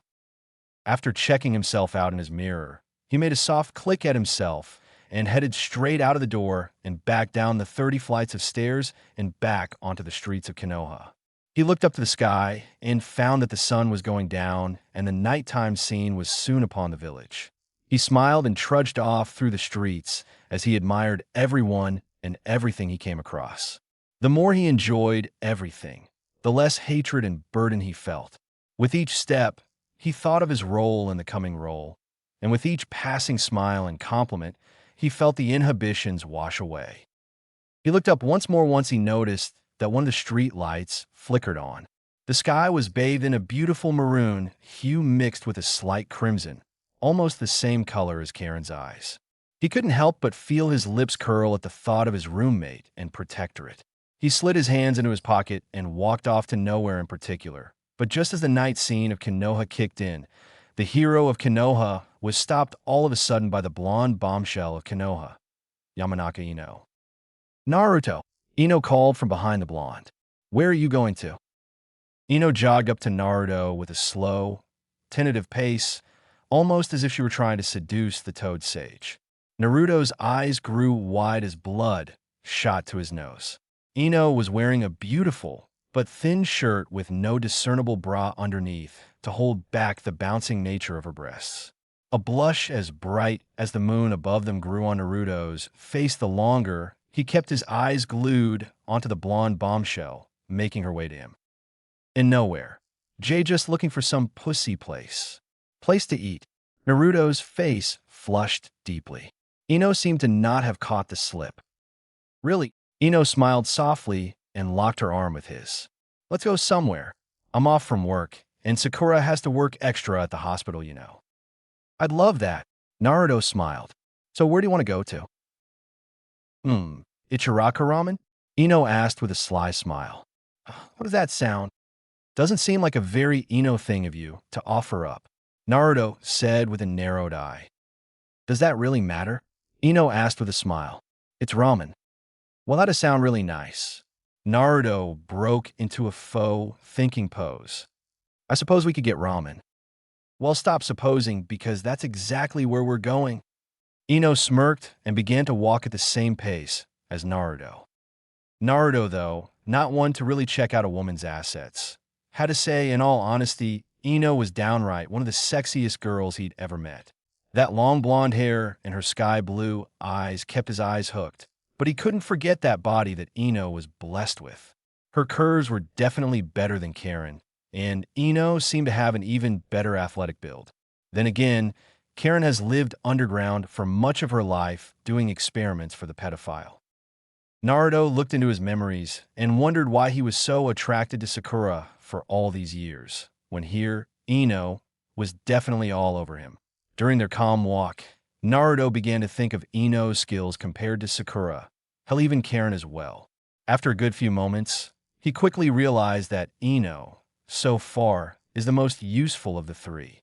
She had an arsenal of powerful mind techniques and was also the most beautiful of the three. Though Naruto would probably never say that to her or anyone but himself, the boy couldn't help but think she was the most beautiful girl he'd met, despite her flaws as being one of the loudest, meanest, and rudest women he'd ever met. If only she could change her personality just a tad bit, Naruto felt that he'd find her attractive. Naruto's eyes suddenly started to trail down from Ino's bangs and down to her collarbone. Right, Naruto? Ino asked. Oh shit, I wasn't listening to her. Naruto's eyes grew wide for a quick moment, but he quickly straightened up and let out a meek of course. Seriously, right. Ino began to laugh. I knew that you would be the perfect person to rant to. Oh shit, nice save there, Naruto. The blonde shinobi sighed in relief. You know what, I think I should start learning how to read people's lips. Ino went off on another rant about assholes at her work and bitchy people at the hospital. Though her style of ranting and complaining had a vague resemblance to Karin and Kushina's ranting, Naruto found it boring. She complained about this and that, but at least her voice wasn't as loud as it normally was, or else it would have gone from boring to annoying.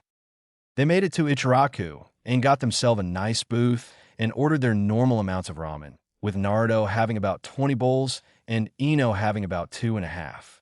They ate enjoying each other's presence and had very little care in each other's eating styles. Naruto chose a more manly way of eating and started slurping his noodles in every direction, while Ino, she ate like a starved pig, with ramen broth shooting in all directions. People eating around them gave the two blondes of Konoha estranged looks, and some even left because of their commotion. But neither blonde gave half of a rip. They were enjoying their time together. Once Naruto finished his bowl, he slammed it down, pretty much at the same time Ino had finished hers. Naruto and Ino looked around awkwardly and found that everyone was staring at them. Ino and Naruto's faces grew hot and red from embarrassment, and the two turned to each other. Within moments, the two burst into some heavy laughter. Their laughter was contagious, though. One by one, the people of the restaurant began to laugh with the two blondes, but it died down by the time the two blondes were on their way down the street. It was a surprisingly cool night compared to the normal temperature that summer nights would be in the Land of Fire. Naruto and Ino were close together and stayed in a comfortable silence reigning between them. The different stores were bright and open for the various people still walking around at this time of night.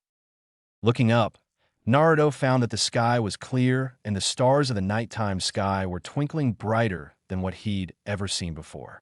The bright crescent moon high into the sky, shining down onto the village with what little light it gave. Naruto looked back down to the blonde he had in his arms. Ino had her head leaned into his arm as they walked. Upon her face was a great smile spread across her face, her white teeth glinting with each light they passed by. "Hey, want to see something?" Naruto suddenly asked. "Sure, what is it?" Ino asked, but before she could continue, she was swept off of her feet and the two blondes took off through the rooftops of Konoha. Ooh, whoa. Karin was surrounded by grass. Lots of grass. It almost reminded her of her homeland.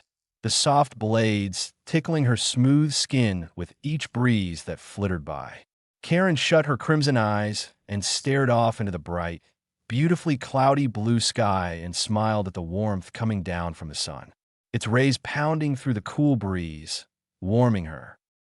She smiled even brighter when she sensed the amount of peace radiating off of Naruto from wherever he was. It was making her dream even more heavenly than what it would normally be. His happiness made her dreams what they were. His happiness soon started to take shape and Naruto began to form in her world. He was wearing a gray t-shirt with black jeans and some sandals. Naruto plopped down onto the grass below with a basket in his hands. The boy smiled softly with the same foxy grin that Karin had begun to love and began to remove the contents of the basket. Naruto motioned for Karin to move. Once she did, the blonde threw out a large blanket and started placing food onto the blanket. Rice, chicken, turkey, pork. It was beautiful to Karin, but Naruto, of course, didn't stop there. He drew out a small wreath of violets and slowly slid them onto her head. Damn, Naruto must be really happy, Karin thought to herself. Never had something like this happen before. Sure, Naruto's chakra was peaceful and loving, but never had it been like this. Karin's heart beat faster as the dream continued, and Naruto began to do things that Karin had always wished her dream man would do. Naruto reached out and gently caressed her cheek, feeling the burning hot blush forming on her face. Karin shook nervously with her mouth agape and shakingly pushed her glasses back up. Her breath hitched when Naruto tilted his head, allowing his hair to feel the full force of the incoming breeze. A sudden burst of peace shot from an outside source, most likely Naruto, and the scene began to grow warmer, and it made Karin's heart beat heavily. Naruto suddenly grabbed Ino and crashed his lips upon hers. His hands were holding her arms, keeping her close to him to make sure that the redhead doesn't break away too early. The kiss was a simple one. Even though both have had many kisses before, this one to Karin felt special. Maybe it was the overflow of happiness from her idiot roommate, or maybe this dream was just a parallel to what she truly wants from the blonde. But the sky suddenly darkened. The grass began to wilt, and the trees around them burst into flames. Thunder boomed in the cloudy sky, but no rain fell. From a flaming forest came a spiky-haired boy with red eyes. Karin's own crimson eyes sprang open with fear, but Naruto shot to his feet and got ready to defend the girl. "Naruto," Sasuke said, "what are you doing with my cum dumpster? She's no longer yours to toy with, bastard." Naruto growled viciously. "Defending a whore?" Sasuke burst into laughter as he unsheathed his sword. "That's new. What happened to the oh-so-wonderful Sakura-chan?" "Nothing happened. Why do you think I'm with Karin?" Naruto simply replied. The blonde drew out a kunai and hunched over in a battle stance. "Kami Naruto." Sasuke laughed just a bit more and stretched his sword-wielding arm. "She's a useless whore. I'm surprised that she hasn't left you yet to sleep with the rest of the shinobi corps." "Screw you, Sasuke," Karin screamed. "I'm not like that." "Oh, really?" Sasuke smiled devilishly. "Would you mind if I went ahead and told the dope of our team's fuck nights?" "Don't you dare," Karin screamed as tears formed in her eyes. "What the hell are you going to do, Karin?" Sasuke asked with a smirk. "Suck me to death?" "Leave me alone, Sasuke." Karin fell down and gripped her head, but her fingers felt the soft flower petals wrapped around her head. I'm no longer yours to mess with. Yes, Sasuke, Naruto shouted. Leave her alone. She is not a part of our battle. Leave her out of this. Oh, but Dobe, she's a part of this fight. Sasuke smiled and activated his Mangekyo Sharingan. Anything you will come to love or already love is automatically included in this. The first thing I'm doing after I kill you. I think I'm going to rebuild my clan starting with a red-headed masturbation sheath that you just so happen to be defending. I will kill you if you touch her. Naruto roared. The Kyuubi's chakra began to pulse out of his body, sending frozen shivers down Karin's back. She saw it. It flashed in front of her. It was glaring at her, studying her. Those horrific red eyes. The spiritual soldier of Sasuke's, Susanoo, grew and formed around the Uchiha and swung for the blonde Jinchuriki. Naruto saw this and sped forward with red chakra exploding off of his body. Naruto jumped forward and slammed a Rasengan into the Susanoo, but the spiritual soldier didn't budge and withstood the attack and slapped Naruto away and into the dirt. Sasuke burst into laughter and lunged forward and stabbed his Susanoo blade into Naruto's chest. The boy's scream reverberated in Karin's ears. Karin, run! The blonde managed to croak out. The redhead began to run. Her sandals crunched the blackened grass and scorched ground. Tears were running down her cheeks. She looked behind to see Sasuke walking with the same facial expression he had when he fought Danzo. But from her distraction of looking back, she didn't notice the other two newcomers walking in front of her. Once she turned back around to face forward, she ran into a large man with orange hair and a skinnier and shorter man with straight white hair and shark-like teeth. Karin recognized them immediately and began to back away. Seeing that Sasuke was still a long ways away, she chose to make a run for it toward the east or wherever running to the right led to, just as long as it got her away from them. But before her, she could actually start running. Jugo shot forward with his arm sand, wrapped them around the horrified redhead. Karin kicked and swung her arms around, causing her glasses to fly right off her face. Everything lost color and everything bled into one, causing her vision to turn blurry, almost as if she were blind.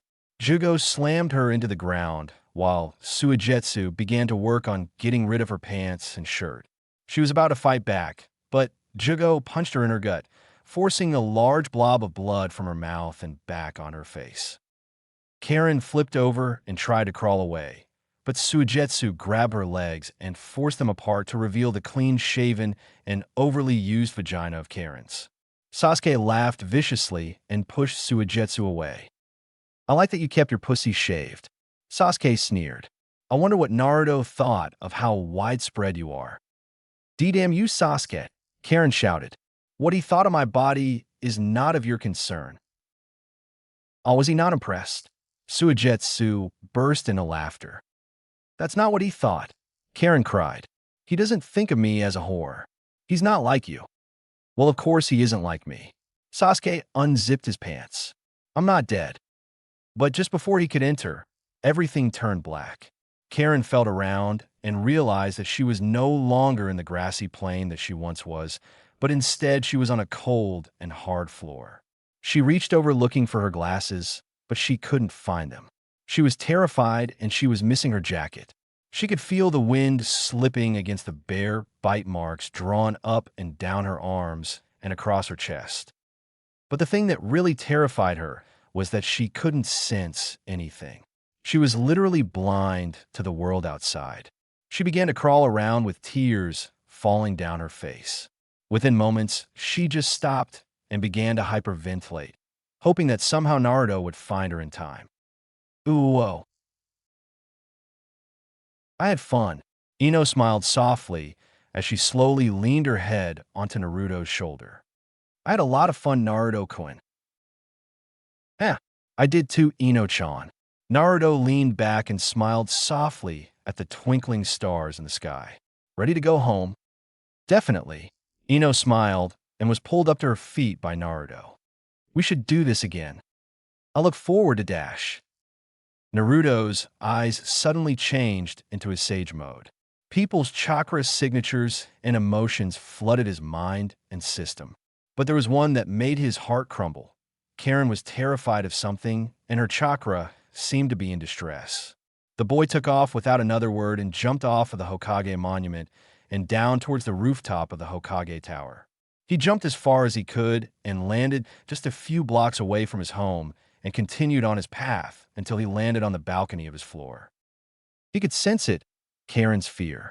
Karin's pain was palpable and filled the hallway with despair.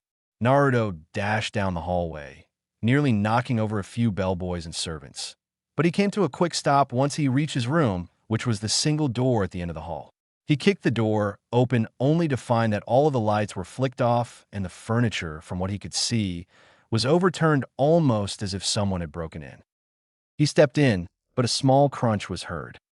He looked down and found Karin's glasses beneath his foot, shattered beyond belief, and with one of the arms of the glasses broken off, revealing a 2-inch-long serrated blade. Naruto's ears suddenly perked up when he heard sniffling through the darkness of the room. There were footsteps that sounded from behind, and apparently Ino had followed Naruto. She quickly reached in and flicked the lights on to reveal a jacketless Karin curled up in a fetal position with tears pouring from her eyes. Her eyes, though, were filled with so much fear and pain that Naruto had trouble looking at Karin. Naruto turned and nodded at Ino, with the blonde girl quickly getting the message and charging ahead and grabbing Karin's coat off the floor and wrapping it around the redhead. Once Karin was clothed once more, Naruto bent down and hoisted her up in a bridal style and held her close to him. Karin slid her hand onto Naruto's chest and fell for his heart. The girl was mumbling incoherently and seemed to be in a daze, but Naruto's amazing chakra began to fix all of Karin's problems. Karin's breath began to slow down, and soon enough it was a manageable pace, but she kept her hand pressed against Naruto's chest. Soon enough, she was holding his shirt with a death grip, not wanting him to let her go. Can you heal her up a bit?" Naruto asked as he walked over to his bedroom. "She needs it." Naruto bent over and led Karin out onto the bed and carefully spread her legs out and straightened them out on top of the blankets. But just as Naruto was about to leave, Karin reached out and grabbed his hand and pulled Naruto towards her and gripped him tighter than before. Naruto looked down to see the unbelievable pain in her eyes. "Please don't leave me," Karin shouted as she buried her head into his arm. "Just for tonight, stay with me once more." Naruto sighed softly, then looked to see Ino with a gaping smile spread across her face. Naruto nodded and was replied with a pat on the shoulder by Ino. The platinum blonde left the room and slowly shut the door, leaving Naruto with the weeping Karin. "Don't you worry, Karin." Naruto smiled and slid her over to accommodate some space for himself. "I made a promise to you. I promised that you'd never feel hurt again." Once he was comfortable, Karin turned over and rested her hand onto his chest and immediately went back to sleep. Naruto, soon enough, was starting to get claimed by the wonderful spell that was known as sleep. Karin rested her forehead onto his shoulder as she fell deeper into sleep, and Naruto rested his chin onto her scalp. Within a few minutes, the two of them were snoring like a loving couple, enjoying a blissful sleep. At least that's what it looked like to Ino. Chapter 4, Intermission. Karin awoke to the smell of sizzling meat and cooking rice. With the events of the night before completely erased from her memory, she reached over expecting to find her glasses. She clicked open her glasses only to find cracks in the lens and duct tape being used to hold one of the arms to the rest of the glass's body. She looked around nervously and looked for the warmth that filled her dreams, but it was nowhere until, suddenly, her senses were exploded with the wondrousness of Naruto's chakra. Her mind calmed. She rubbed her bare arms. "Wait, bear." Karin looked down in distress when she realized that her arms were naked for the entire world to see. She looked at the bite marks and felt tears forming in her eyes, but she realized that it was too damn early for tears and crying. She shook her head and slid herself from the bed and trudged out of the room and to wherever the smell was coming from. But what she saw made her heart hurt slightly. It was Ino and Naruto cooking in the kitchen together with big smiles on their faces. Karin felt his happiness and realized that he was genuine, but Karin was wary of the Yamanaka. Even though Karin and Ino had become somewhat good friends, Karin didn't feel comfortable with Ino being with Naruto. But after doing a scan of Ino's chakra, Karin felt satisfied and realized that Ino was sincere with her emotions towards Naruto. The two were giggling like idiots and insulting each other's cooking skills. That is, until Karin made herself known to the two laughing blondes. "Morning, you two," Karin said. "Oh, hey." Naruto smiled and walked over to Karin and grabbed her for a tight hug. "You feel better?" "Never better, I guess," Karin replied meekly. "Can you two tell me what the hell happened to my glasses?" Naruto took a seat and motioned for Karin to do the same. The redhead was slightly confused but complied anyway. Naruto took a deep breath, as did Ino. "Well, what happened last night?" Naruto began. "Naruto was out last night, and I just happened to run into him," Ino suddenly said. "But during a friendly dinner, Naruto went into sage mode and felt your pain and sorrow, or something like that. When we came here, Naruto found you on the floor in a fetal position, crying your eyes out. Naruto, upon entering, consequently, stepped on your glasses, crushing them." Oh, Karen's eyes were wide. "It must have been one hell of a nightmare, then, huh?" "Yep," Naruto replied. "But there is something that Ino and I have been wondering." "What is it?" "Those bite marks all over your arms and chest," Ino said. "Where the hell did they come from?" "I have a special healing ability that if an injured person were to bite into my skin and suck up my chakra, they'd heal from any injury." Karin sighed. "I wanted to keep a secret." "So are those all from Sasuke Dash?" Shut up. They are not all from Sasuke." Karin roared in a Sakura-esque way. "Wo, calm down, Karin." Naruto rubbed his ears. "No need to get loud." "I'll get as loud as I want, baka," Karin howled, just before she lodged her fist into the back of his head. Under normal circumstances, Ino would have defended Naruto, but Ino couldn't help but find herself laughing softly at the sight. Ino, though, quickly reined in those thoughts. The blonde girl rose from her seat and softly walked towards the kitchen stove and began to work on whatever food the two were originally working on. "What is this feeling I'm sensing from Ino?" Karin pushed her glasses up the bridge of her nose. "It's almost as if she's jealous of me." "That damned redhead." Ino tightened her grip on the pan. "Whatever. What is it with women hitting me all the time?" Naruto whined. "The people around me are so violent." With all three teenagers sunken in their own thoughts, they fell into comfortable silence, minus the squeaking noises coming from Naruto as he rubbed the large bruise that formed on his scalp. Karin smirked and dug into her food while keeping a wary eye on Ino. About an hour later, and the three teens finished their breakfast, and Ino took off for work in her family's flower shop on the strip, leaving Naruto and Karin to themselves for the time, being before Naruto takes off for training. "Naruto," Karin suddenly said, breaking their silence as they watched TV, "how do you feel about Ino?" "What do you mean?" Naruto asked. "I mean, do you find her attractive?" Karin asked. What kind of question is that?" Naruto asked, surprised. "Does he not dash?" "Of course I do." Naruto laughed. "I know I'm stupid and thick-skulled, but I'm not blind dash." "Stuff it, Uzumaki." Karin huffed and stood from the couch they were sharing and headed to the bedroom. "Wait, Karin." Naruto turned to face Karin. "Where are you going, Dash?" "I'm going somewhere that you are not."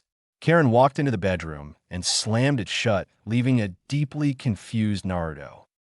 "What the fuck?" Naruto shook his head and turned towards the door. "I'll never understand women. I guess I'll go and train." At the training ground, half an hour later, Naruto stood in the center of the training field with a face that oozed experience. The wind flapped through his blonde locks of hair and calmed his raging mind and loosened his tense chakra coils.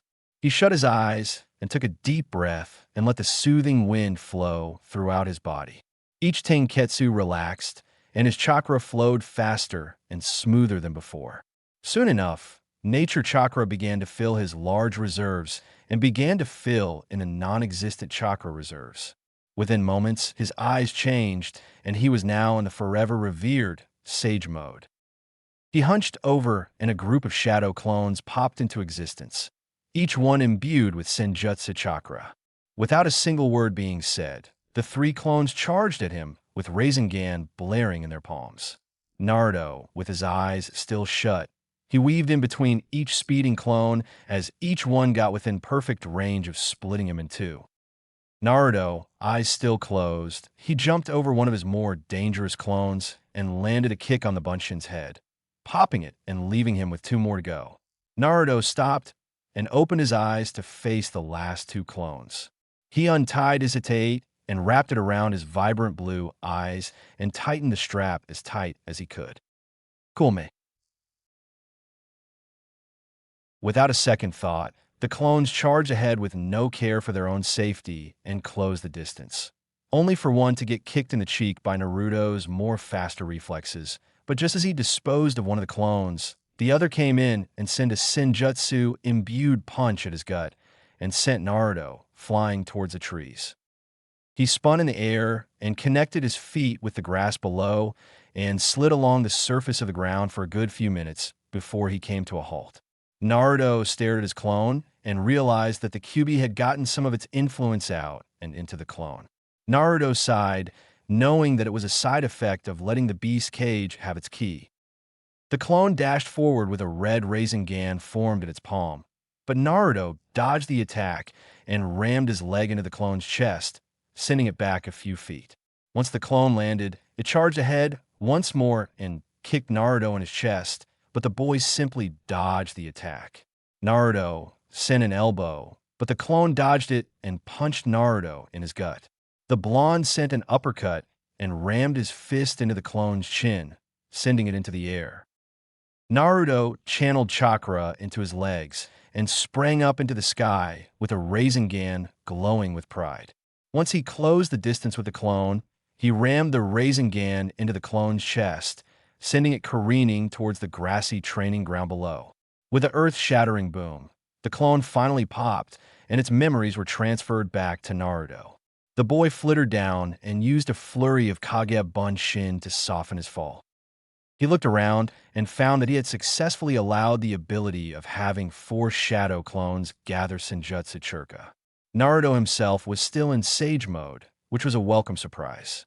As his clones dispelled, Naruto walked off towards the waterfall that his clones were meditating underneath and found that all 4 clones were hunched over with orange eyeshadow formed. He smirked at his success. All he had to do now was work on a way to get Senjutsu Chakra while he was moving or while he was in combat without the use of clones, but that was filed away for later. For his fight with the Uchiha, Naruto knew that he'd have to get all of his cards straightened out and all of his weaknesses flattened out. Sasuke no doubt had many different cards in play and many more hidden away. The blonde Jinchuriki didn't know whether or not he should continue with his Senjutsu training or move on to actually trying to control the Kyuubi. Naruto sighed and shook his head and headed off towards the main strip of Konoha and found that people were already beginning their normal shopping sprees and schedules. Naruto put his hands in his pockets and smiled when his telepathic command to 2 more clones went through. He had ordered 2 more clones join the others and begin to meditate and gather Senjutsu Chakra. Never hurts to be prepared, you know. Naruto continued on his destination-less path and walked aimlessly through the street, whilst paying no attention to the people looking at him and the girls checking him out. Naruto, though, not really into Sakura since his situation has been changing slightly.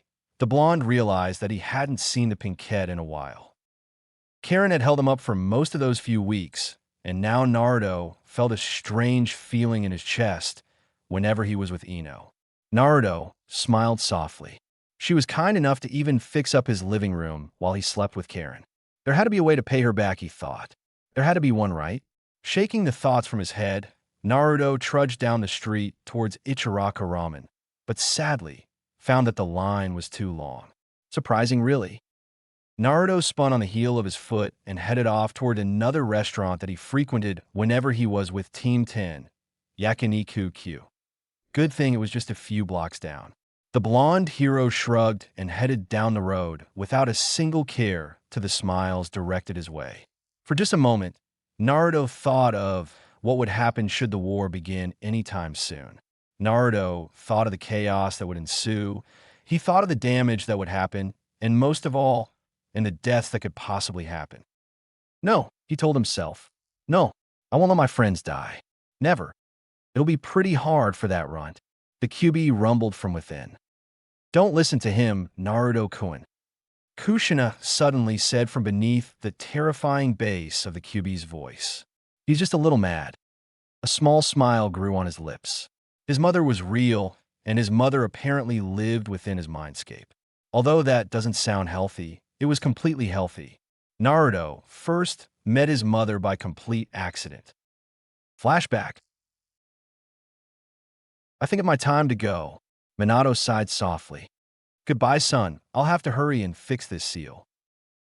Minato, although a sealing master, he was still a human, a spirit rather, and as such he makes mistakes. The seal looked perfectly normal and seemed fixed. Minato disappeared, and the scene returned to the cage with the QB. But there was a little something else added in, a beautiful red-headed woman that looked a lot like a housewife. The QB apparently wasn't very fond of her and constantly growled at the woman and bared his teeth at her, but the woman seemed to not have given two shits. She looked at the great fox and flicked him off, offending the bijou even more. The QB shot his claws through the bars, which scared Naruto, but the red-headed woman simply yawned in response. She patted the claws softly and walked off toward the owner of the mindscape. Naruto's jaw dropped when he saw the woman. She had violet blue eyes and deep red hair that flowed down to her back. Her face looked vaguely familiar, and her smile was foxy much like his and his father's. She had a wondrous figure that under normal circumstances have him drooling on the floor with a raging nosebleed, but this wasn't a normal circumstance. This woman was important to have appeared in his mindscape. Naruto-kun. Her voice was soft and reserved, but held a lot of cockiness that Naruto couldn't help but relate to. Who are you? Naruto asked. I am your mother, of course. Flashback end. Naruto walked into the barbecue restaurant and ordered a table for one, but was quickly led into the restaurant and towards one of the more high-classes booths that were reserved for more important people like foreign dignitaries and rich folk. But Naruto didn't mind in the slightest, enjoying some of the more rewarding perks of being a hero of his home. Almost immediately food was slapped onto his table, and it wasn't just any food, it was food that he would normally get at another restaurant. It seems that they saw his misfortune of being sent to their restaurant instead of Ichiraku. Naruto was genuinely surprised by the action and simply shook it off as nothing to really worry about. Ooh, whoa. Karin laid on the bed with a glare marring her face. For all she knew, Naruto could be out there with Ino. The redhead sighed and looked off towards the ceiling above her. Something happened the night before that neither Naruto nor Ino would talk about. But whatever that thing was, Karin felt a strange pull for Naruto, a need to be in his embrace. It was a lingering feeling, something that Karin felt would go away within the next few days should she keep her distance from him. But that was something that she didn't want to do. She wanted Naruto to be in her presence. She felt complete. Have you? Naruto made her day whole, especially since they've spent the last near month together under the same roof. Now, the feeling was different. Karin wanted him close to her, but she didn't understand. Shaking her head, Karin headed out of the bedroom and into the kitchen looking for some food to gorge upon since she was no longer a shinobi. But thinking back to the offer that Naruto had given her, she felt an inclination to go back and become a kunoichi once more, at least for Naruto's sake. The damned idiot might even need her in the future to sense the enemies that he's too dumb to sense. Karin sighed. Ino was a beautiful girl, and maybe a little too beautiful. The two blondes did seem quite comfortable with one another. Karin smirked to herself and finally came to an answer. She was going to be a shinobi of Konoha, just so she can keep Naruto to herself, or so she hoped. Karin fixed her hair and charged from her room and dashed ahead towards Ichiraku, expecting it to be the one place that Naruto would be at after training. With a quick jump over the railing, Karin found herself on a rooftop of one of the newly erected buildings. She looked around to get a good feeling of the village and where she was relative to the location of Ichiraku. Suddenly, a great wonderful feeling filled her heart and gut as she felt the full brunt of Naruto's chakra. A small smirk played on her lips as she hopped off of the rooftop and towards the direction that she sensed Naruto. She quickly realized that she didn't have her jacket on, revealing the bite marks and scars of her past for everyone to see. Her face darkened as her fear built up, nearly causing her to collapse in fear. She hated the scars, she hated it all, and now the people of a village that she was trying to become a part of could now see them. Karin shot her hands up to cover her arms and neck, but it didn't help. Without another thought, the girl took off down the street towards wherever Naruto was in hopes of him, keeping her safe. She weaved in between villagers as they began to spit out their own assumptions and 2 cents into her situation and the bite marks all over her arms and chest.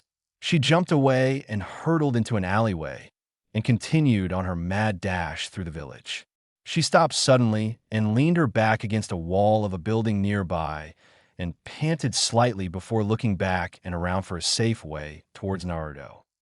She made a quick and swift movement through the alleyway and dashed through and into the street, only to find herself in the middle of a large crowd of families and people shopping for whatever they were needing. Suddenly, all heads turned and they stared at Karin with wide, disapproving eyes. Some mothers covered their children's eyes. Karin felt her face freeze and the hairs of her bare skin rise. Karin, the girl in question spun around and locked eyes with Naruto and Ino. The blonde had her arm wrapped with Naruto's left and had a distraught look on her face. Despite not really liking the competition, Karin felt a bit relieved that the two had shown up to help her. Naruto, come on, we need to get you something to cover you up. Ino grabbed Karin's left arm and started dragging her and Naruto towards the nearest clothing store in the immediate vicinity. Naruto's face was purple when he realized that Ino was actually going to force new clothing onto him. Karin noticed this and couldn't help but giggle. Within a few days of knowing the blonde, she felt that his attachment to the color orange was a bit much, to say the least. So, Karin was glad that Ino had the most guts out of their entire age group to force Naruto into getting a change in color. Hopefully, since with Naruto, almost nothing can go to plan. Oh, the memories of how many times Karin had to yell at Naruto for his stubbornness towards changing his color scheme. In all actuality, she found it kind of cute how every single shinobi and kunoichi of the Konoha 11 had their own color scheme, and each color fit their wearer perfectly. Karin suddenly felt that if Naruto was to change his colors, it might not be the same.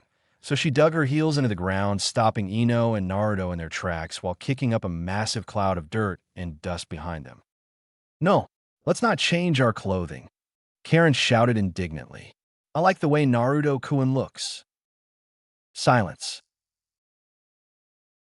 Karin let out a meek gasp before turning away from the two blondes. Naruto was wide-eyed, while Ino had a small smirk growing on her face. But it didn't last long before Ino grabbed Naruto and Karin once more and started dragging them down the street, despite their complaints.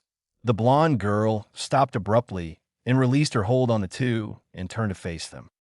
Okay, here's the deal. Ino smiled. Karin, you need something to cover those markings up.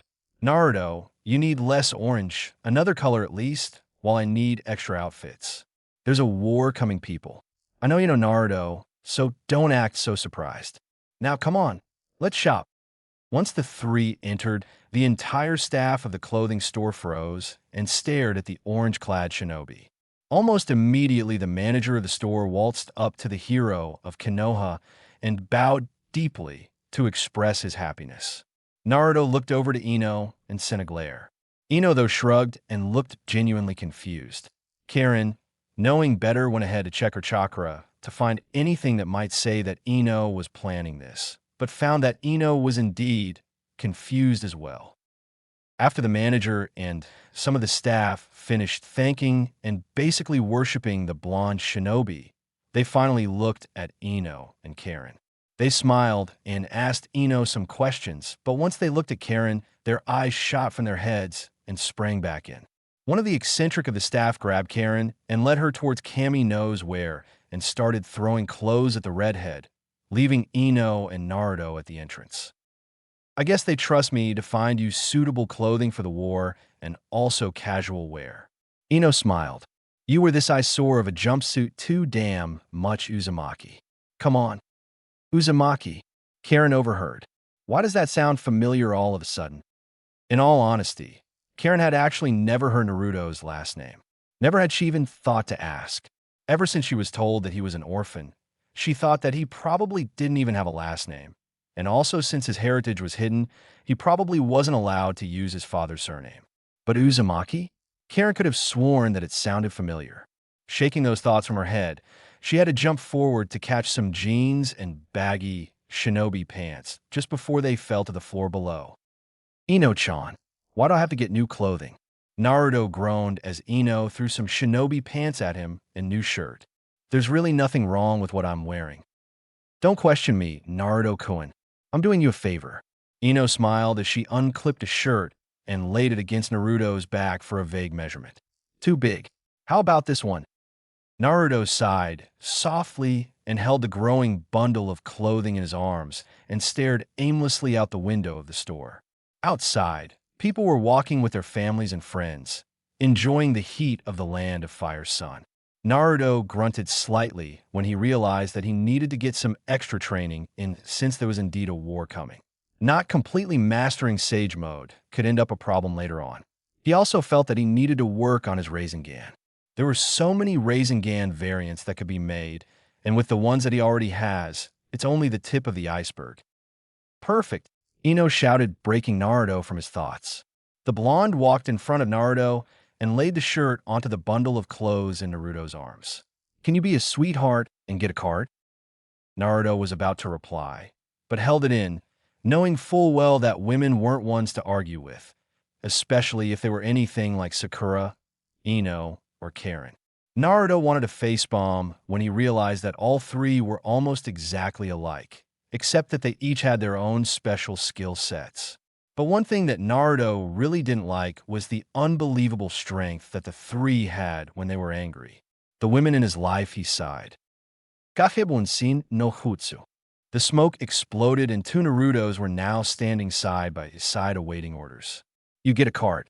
You carry this and put it in the cart, and follow me once you're finished. Yes, sir. The two clones saluted before taking off with the clothes. What's next? Naruto asked. Some new color scheme in mind? Of course. Ino smiled. Here, try this on. I thought that since your original Sage, Haori, got fucked up, you'd like a new one. Naruto held the new Haori with surprise. It was soft and smooth, almost as if it were made from air. The fabric was tough and seemed to hold chakra, even though it was just a minute amount. The shoulders were sharp, much like a blazer or suit jacket would be, instead of the loose ones that his original Haori had. On the shoulders, like the standard issue shinobi shirts, there were the swirls. For as long as he's lived in Konoha, no one ever explained to him the origin of those swirls. It bothered him somewhat, since he couldn't understand the design. It was everywhere. On flak jackets, on clothing, hell, was even on the back of his own jacket, and Naruto still had no idea where it came from. He sighed and slipped the Haori over his body and was immediately in love with the garment. It flowed down just to his ankles. The collar only got to the middle whisker on both of his cheeks and stopped there. The sleeves were of perfect length and felt at the same length as his jacket sleeve. The color, though, entranced him. It was almost the same color of his mother's hair and Karin's hair combined. The shoulders were tight, but felt strong and nice. The Haori, even though it had long sleeves, it didn't hinder his movement. If anything, he was more mobile. How, he didn't know. Ino smiled at Naruto for a bit before taking off towards the more shinobi-oriented section of the store, while leaving Naruto to gush over his new Haori. After a few minutes, Naruto realized that Ino was gone and he was standing in the middle of the store, staring at himself in a mirror while admiring his body and how good he looked.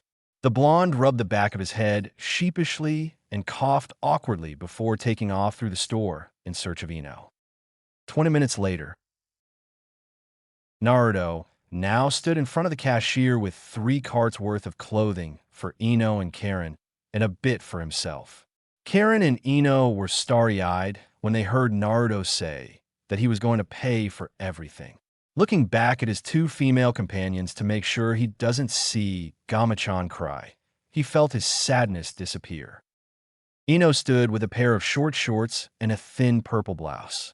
The colors accentuated her body and her skin tone, making her seem somewhat promiscuous for a lack of better words. Karin, though, wore a thin long-sleeve jacket and a thin blue undershirt that filled out nicely, showing off her true chest size, making Naruto's face turn red, even though he'd already seen her. To be frank, Naruto was surprised that women like them would even be seen with him, hero or not. Even though he's already saved the village from catastrophe, he felt that he still wasn't worthy of any relationships. Come to think of it, Naruto didn't know what he was with Ino. The girls seemed to like him, of course, but Karin also seemed to like him. Then he also had to deal with Hinata and Sakura. Naruto wanted to collapse and rub his head until all of his problems vanished. Looking away, he trailed his head upwards and stared at the ceiling. Naruto-sama. Naruto paid no heed and continued to stare aimlessly at the ceiling. Completely mesmerized by the patterns in the ceiling tiles, Naruto didn't even acknowledge the cashier. He simply kept his eyes glued to the ceiling. Naruto-kun. Ino tapped him in his shoulder. Still no response. Now, Naruto was in a deep trance about things related to ramen and, for some unforeseen reason, chicken. Baka Naruto! Karin roared, scaring Naruto back into reality. Naruto-sama, your receipt. The cashier looked at the hero with a bewildered expression. Thank you for shopping. Ah, yes. Thank you. Naruto turned around and had some shadow clones carry the bags out of the store. The 3 were now walking down the street towards Ino's house since it was on the way. He had a small squad of 10 clones carrying their bags right behind them, while he conversed with the 2 girls at his sides. His clones grumbled each step since each clone had at least 4 bags in each hand. Through the journey, Karin took notice of the world around her, and for a second, she thought she felt a small tingle of love come from Naruto's heart. With each emotion memorized and studied and given a different color for future reference, Karin knew that it was love, since love didn't have a color. It was too pure. Karin felt his emotions calm her down once more. Ever since yesterday, before everything went black, she realized that Naruto's peacefulness in his chakra has become much more potent because of the presence of Ino. Karin fixed her broken glasses and sighed at how distorted and disgusting everything looked through her eyes. Karin frowned slightly and looked around only to see cracked images. If she took off her glasses, she knew that she wouldn't see a thing, and it would be just as bad as looking through her ruined glasses, but at least she could see, right? The group stopped, and Ino gave Naruto a kiss on the cheek and walked over to Karin and gave her a small hug, while motioning for 5 of the clones to follow the blonde into her house. Karin and Naruto smiled softly and burst into a small bout of laughter. With the remaining 5 clones following behind, they quickly headed towards their condo. Without much to say, the 2 started taking out their clothes and putting them away and folding them. Karin even broke into song, trying to kill time. With fewer clothes than Ino had, the 2 finished their arranging and folding rather quickly. As of now, Karin sat with a bowl of ramen in her hands and the television remote right next to her. She was watching a game show from the capital of crazy people trying to run an obstacle course without any formal training or chakra. Karin giggled and laughed as various traps were sprung, sending various objects at the contestants, sending them into the waters below. The bedroom door swung open, and out walked a shirtless Naruto with only a towel covering his lower extremities. He had a toothbrush in his mouth as he swiftly walked through the main hall of their condo, completely ignoring the frozen Karin. The redhead stared at the muscled and surprisingly scarred shinobi walking in past her. Even though the two of them have lived together, she has never seen him without a shirt since he'd always make sure she wasn't looking or even go so far as to make her close her eyes before he'd enter a room where he needed something. But now, Karin was surprised by the sudden change in routine. She examined his body and found that it was more defined and muscular than Sasuke's. But the most defining feature of his chest was the two scars on his chest, both of them just centimeters from his heart. Naruto stopped and looked at Karin for a few seconds without any words being said. His face heated up, as did Karin's, as they both realized that they were staring at each other. Karin was wearing some yoga pants that fit her form perfectly and a thin V-neck t-shirt that showed a bit too much cleavage, whereas Naruto had left a bit too much crack in the part of the towel that covered his manhood. Karin spit out her noodles and coughed slightly and shot her head to face the TV. Naruto hurried away and into the confines of his bedroom, which was actually Karin's. 2 hours and a half later, Karin sighed after realizing that Naruto was off training like he normally did at this time of day. She sat her bowl down onto the table in front of her and crossed her arms underneath her chest and grumbled silently. She pushed her ruined glasses up her face and looked around for something to keep her mind off of her lack of company. She looked at her watch and the clock on the wall. Hinata was off with her Hyuga problems and her team, so she was out of the question. Temari was always with Shikamaru, so no. Sakura was working at the hospital as always. Ino was working at her flower shop, and Tintin was always with Niji. Karin grumbled and sunk her head into the couch and let out an exhausted sigh. But suddenly, the door sprung wide open and in walked Naruto with a bright smile on his face. Karin was about to say something, but Naruto placed a finger on her lips and lifted her from the couch and put her on his back. "I'm not Naruto, but rather, I'm a clone," the Bunshin replied. "Naruto is in the park with a surprise for you. Come on." "Surprise for me?" Karin's eyes were wide with surprise. Hell, that getting a surprise was enough surprise in itself for the redhead. "What the hell are you planning, Naruto-kun?" The clone charged from a room and jumped high into the sky, causing Karin's glasses to fly off of her face. In a moment of fear, she tightened her grip on the boy and held him as tightly as possible, in complete fear of a world that she couldn't see.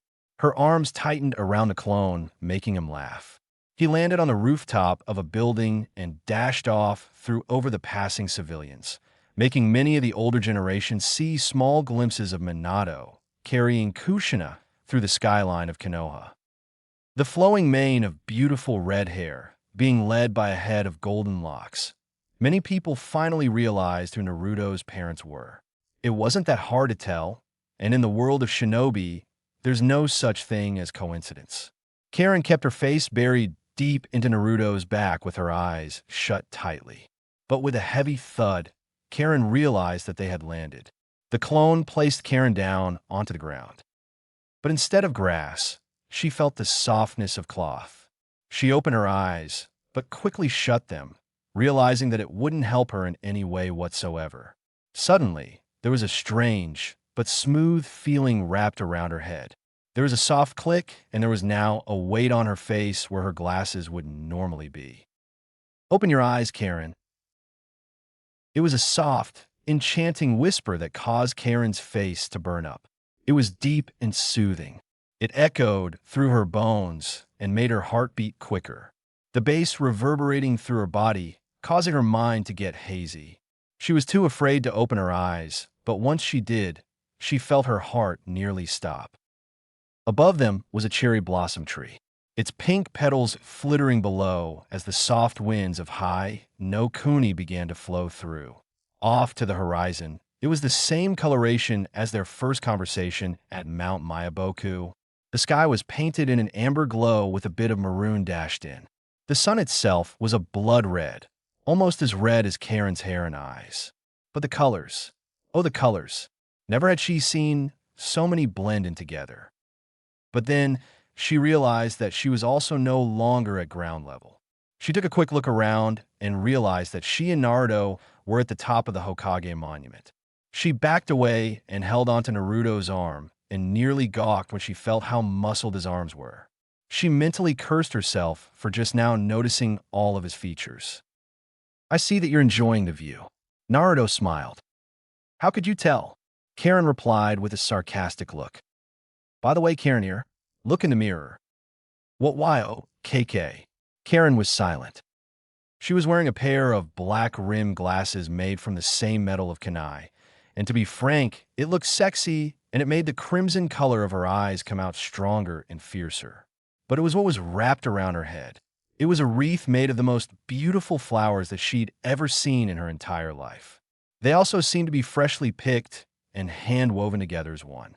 She looked over to Naruto and felt tears stinging in her eyes. What? Naruto closed his eyes as a blush formed on his cheeks. I just thought that even though your personality is beautiful, why can't you look beautiful on the outside?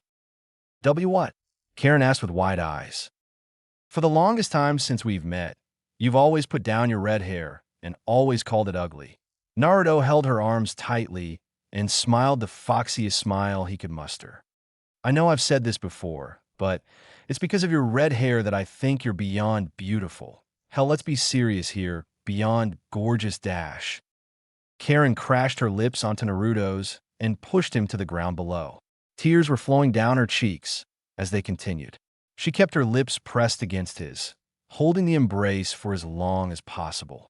The entire time, she felt the warning signs telling her to back off and release and let go and run away, but Karin willed herself to see it through to the end, to wait for Naruto to push her away. Chapter 5, Chunin Exams. But then the blonde started kissing back. Suddenly, the entire world sucked into a small hole in the middle of space, revealing it to only be nothing more than a daydream. Naruto had a small blush on his cheeks with his hand behind his head. Naruto looked up and locked his blue eyes with Karin's crimson. What? Naruto smiled with a sheepish expression.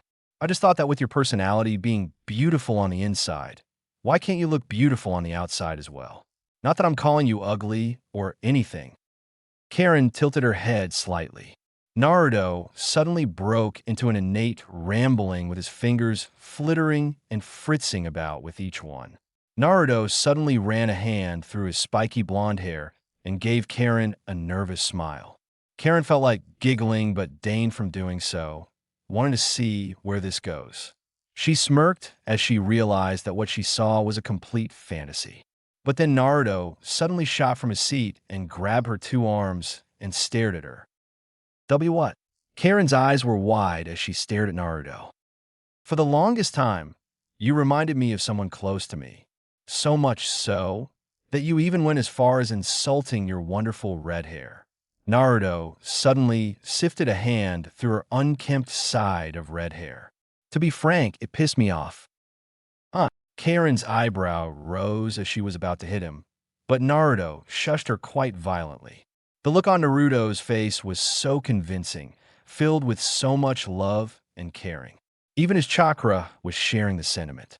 A small smirk grew on Naruto's face as he shut his eyes and looked down to the ground just for a bit before looking back up to Karin with fire burning in his eyes.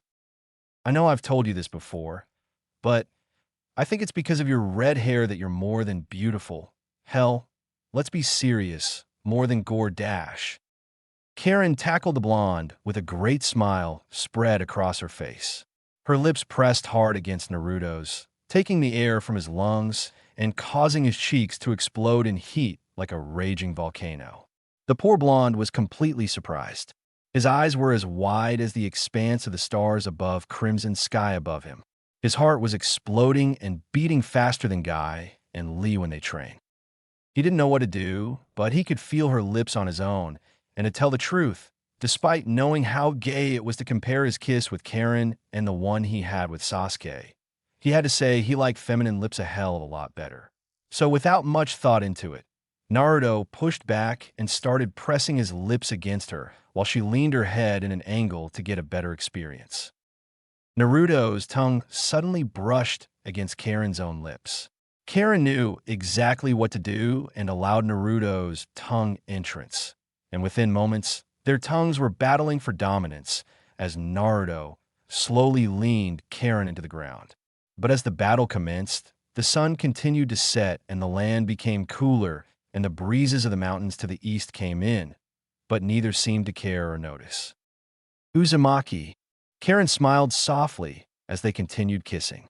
Uzumaki, Karin, what are you going to name your daughter? The man asked from behind his face mask. All around him were other nurses and doctors, it seemed. There were machines nearby with a soft, dull beep. The walls were obviously white, but there was a gray tint to the entire image. The doctor and the nurses were built up around one single bed in the center of the room. The woman in question was holding a bundle with a cute girl with a tuft of red hair adorning her head. The woman was beautiful with wondrous curves and a head of brunette hair. She had a small smile on her face, but she looked sickly and weak. She was drenched in sweat and sat in a bed without a man next to her or in the waiting room for her. Karin.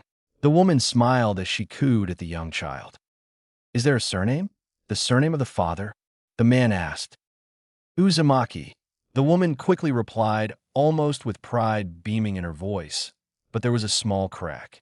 Her father's last name is Uzumaki. Uzumaki, Karin it is. Suddenly, the girl's eyes shot open and she pushed Naruto away from her as some seemingly forgotten memories shot through her hazy mind, completely ridding her of her previous feelings. Karin backed away as quickly as she could with near hyperventilation. She gripped her head as tightly as possible. Karin suddenly felt as if her world was crashing. She couldn't even make eye contact with Naruto. "Okay, Karin, what's wrong?" Naruto moved closer with a worried expression on his face. "Did I do something wrong?"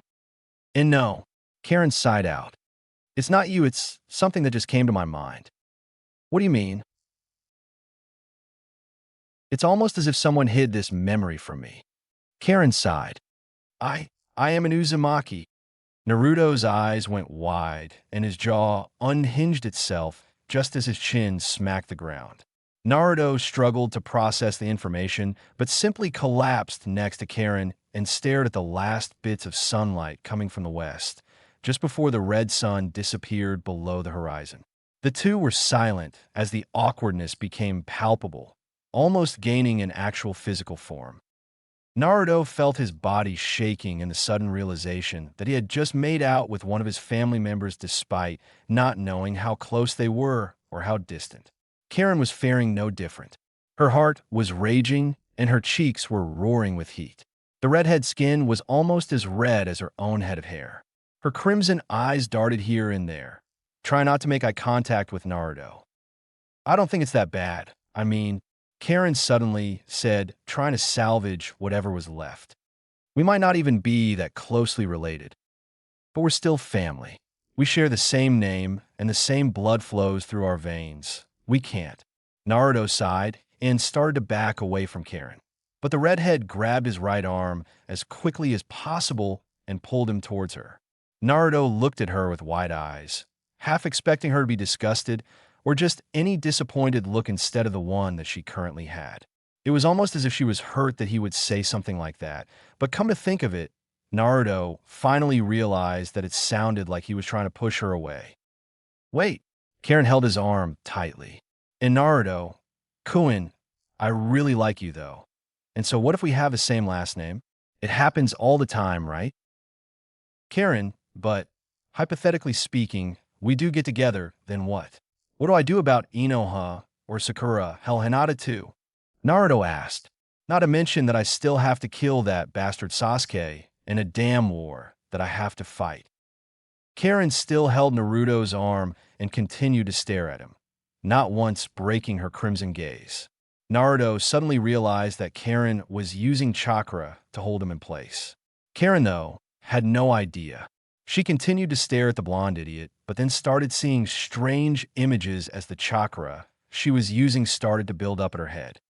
"Karin," Naruto asked with a worried expression. He looked definitely older with a broader face and stronger jawline. His hair, though, looked a lot like his father's. But one thing stayed the same, and it was his beautiful cerulean eyes.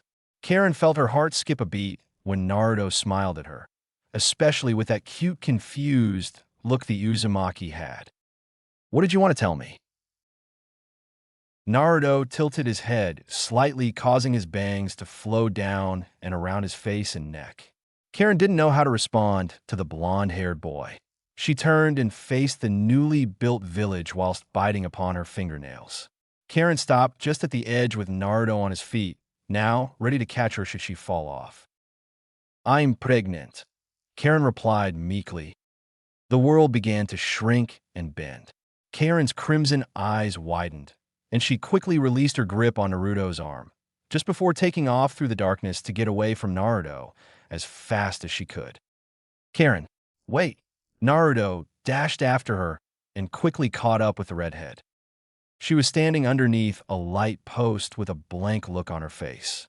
Her wreath made of flowers still on her head, and her metal-framed glasses were fit snugly on the bridge of her nose and around the ears. Her breathing was heavy and slow. She shut her eyes just as she sensed Naruto's chakra coming closer with each passing second. She turned and looked to see Naruto looking at her with a caring expression. Her heart was exploding at this point, but there was something bugging her. Where were these visions, if you can call them that, coming from? But Naruto suddenly grabbed her arms once more and began to lean in with a big smile on his face. Karin didn't know what to do, but lean in as well.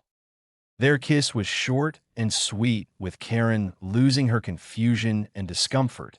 But then there was a coming vision heading into her clouded mind, but she willed the thoughts from her mind. She stared off into Naruto's cerulean eyes and gave the blonde boy a small smile. "Hey, Naruto-kun, remember that deal with me becoming a shinobi of Konoha?" Karin asked. "Why, yeah, what about it?" Naruto asked. "Are you?" "Yup. Tell Tsunade-sama that I'm going to accept the offer." Karin smiled brightly to match Naruto's growing smirk. Naruto quickly grabbed the girl for a tight hug and held her tightly. "Let's do this." A few days later, after spending some time traversing the raging sea of sand that consumed the land of wind, the Konoha delegation made it to Sunagakure. There were 18 teams that were vying for Chunin promotion, with Naruto and Karin being the only duo with Kakashi as their sensei. Through the journey, Karin was bugged with date proposals and even some of the kunoichi trying to get a peek at what's underneath Karin's clothes. Naruto, though, through the 3 days of traveling, was training on gathering Senjutsu chakra while he moved, knowing for a fact that using Senjutsu would be a great factor of victory in the coming war. Not only that, but he was teaching Karin about her newfound ability with the mind's eye of the Kagura. Apparently, because of her Uzumaki blood, the Kagura Shingon was expanded, and soon enough, it was able to see more than just chakra signatures. By reading the chakra and the emotions being portrayed and the fluctuations of the chakra, she was able to start seeing visions of the future, whether just a few minutes or even a few years. Because she needed to read chakra, she could even read your past and see into it by following the chakra residue that every shinobi and kunoichi leaves behind, unknowingly, of course. All of this was unlocked by the realization of her true potential as an Uzumaki with special chakra. With their abilities aside, Naruto and Karin and Ino had a confusing relationship of sorts, if you could even call it that. Karin wanted Naruto, and Ino wanted Naruto. But Naruto didn't know who to choose since he really liked the both of them. But Sakura was still in the picture, as was Hinata, though Hinata chose to be on the sidelines and watch the other competitors for Naruto's heart battle it out. Sakura, though, had no idea that Ino had been dating Naruto, or that Karin was too, sort of. The blonde had a good in eyes of many shinobi of Konoha. They were jealous of his chick magnet status and wanted to become almost exactly like him. Naruto, once he found out that boys and kids were trying to emulate him, he simply shook his head and tried to force the thought from his head and enjoy his life as a hero without the hero worship. But back to Sunagakure. The Chunin exams were in, and it was projected to have the most promotions than any other Chunin exam in history. Naruto smirked to himself and felt a small explosion of excitement grow within his chest, the thought of finally rising through the ranks and become one with his friends in the Konoha 11. Not only that, But they could become the Konoha 12 once again with Karin, should she be accepted by the rest of their age group and comrades in the Shinobi Corps. The two were nervous to say the least, with almost no knowledge about the Chunin exams of Sunagakure. They felt that they were going in blind, unlike their first time taking the Chunin exams. All around them were genin from all different nations competing most likely to help bolster the allied shinobi force and its numbers. Naruto smirked to himself and shut his eyes as he walked, and slowly but surely, Senjutsu chakra began to flow into his body. Even though it didn't last long, he was able to get at least 1 minute of Senjutsu chakra into his body before it started ruining his eyesight. He wiped sweat off of his brow and continued to follow his team. Naruto smiled at the people of Suna as they called out to the man who saved their Kazekage. Karin took notice of this and got even closer to Naruto, interlacing her fingers with his, when she found a large group of Suna shinobi giggling with bright blushes spread across their faces. "Now what did you do to receive such recognition?" Karin whispered. "Nothing much." Naruto laughed. "I saved the Kazekage from the Akatsuki sometime at the beginning of this year. It's no biggie." "Why you took on the Akatsuki to save their leader?" Karin asked. "Sasori and Deidara." "I don't know who that is," Naruto said with a blank look. "You fought them but didn't know who they were." Karin deadpanned. "Well, anyway, Sasori was the red-headed one and Deidara was the blonde one with the hands in his mouth. The clay guy." "Oh, him." Naruto glared off into the ground. "I was close to killing him that day." "What happened?" Karin asked. "I pounded him into the ground." Naruto sighed. "I was so close to shoving a Rasengan into his gut, but his body melted into a clay body." "What happened afterwards?" Karin added. "What makes you think there's an afterwards?" Naruto gave her an estranged look. "There's always an afterwards." "Fine." Naruto sighed. "The Kyuubi within me took advantage of my hatred and anger, and I ended up going into a two-tailed bijou cloak, and I nearly killed my own sensei that day were it not for the seal that my former master, Jiraiya, had given him." "Damn." Karin sighed. "Let's just hope nothing like that happens again, Kay. Don't worry about it, Karin." Naruto smirked. Naruto smirked and continued on his walk with his girlfriend in hand, and headed towards the nearest Suna shinobi that he knew on a personal level. But there was someone he was not expecting to show up in the village. "Shikamaru." Naruto's eyes were wide. "Naruto." Shikamaru sighed. "What is it that you want?" "What are you doing here?" Naruto asked, still feeling weird about the fact that Shika, of all people, made it to the village before him. "I thought that you'd be back home in Konoha." "I invited him here, Naruto," another voice said from behind. "Gaara." Naruto smiled. "And the other two?" "Hello, Temari and Makeup Guy." "I have a name, you know." Kankuro spat. Yeah. Naruto smiled and grabbed Gaara in for a tight hug. "Naruto, go to the academy with your team. There will be Jounin waiting there to get you processed into the exams." Gaara then turned and left the street before any of the civilians could notice that their leader was standing amongst them. Naruto shrugged and grabbed Karin and began to jog down the street towards the academy, at least where he thought it was. All the while, Karin was blushing wildly as civilians and other shinobi stared at them with smiles and giggles. Karin had never felt like this before, so appreciated. Naruto turned his head to her and continued to smile, and stopped just as they came up to a large building made from sandstone and rock. There was a massive congregation of shinobi from all over the shinobi nations, with shinobi from Iwa and Kyumo being among the most numerous. They looked at Naruto, and some even felt a little repulsed by the Konoha shinobi, but Naruto paid no heed to their looks, almost as if he was once again back to his oblivious self that he always is. Whilst Naruto made no action to signify that he noticed their looks, Karin sure did. And to be frank, it pissed her off just a tad bit. She didn't know what the deal was with these snot-nosed genin, despite them being about their age as well. She looked to see Naruto still smiling that goofy, foxy smile, and walking past the people with his fingers still interlaced with hers. Karin felt that the stares were too much and pulled Naruto towards her as quickly as possible and held him close to her. "What are you doing looking like a careless idiot?" Karin asked. "I don't know what you're talking about, Karin-chan." Naruto smiled. "I'm just being me, you know. I can barely hold in my excitement for the retake of the Chunin exams." "Why are you so full of energy?" Karin laughed. "Just work harder on it, Baka. I'll try my best."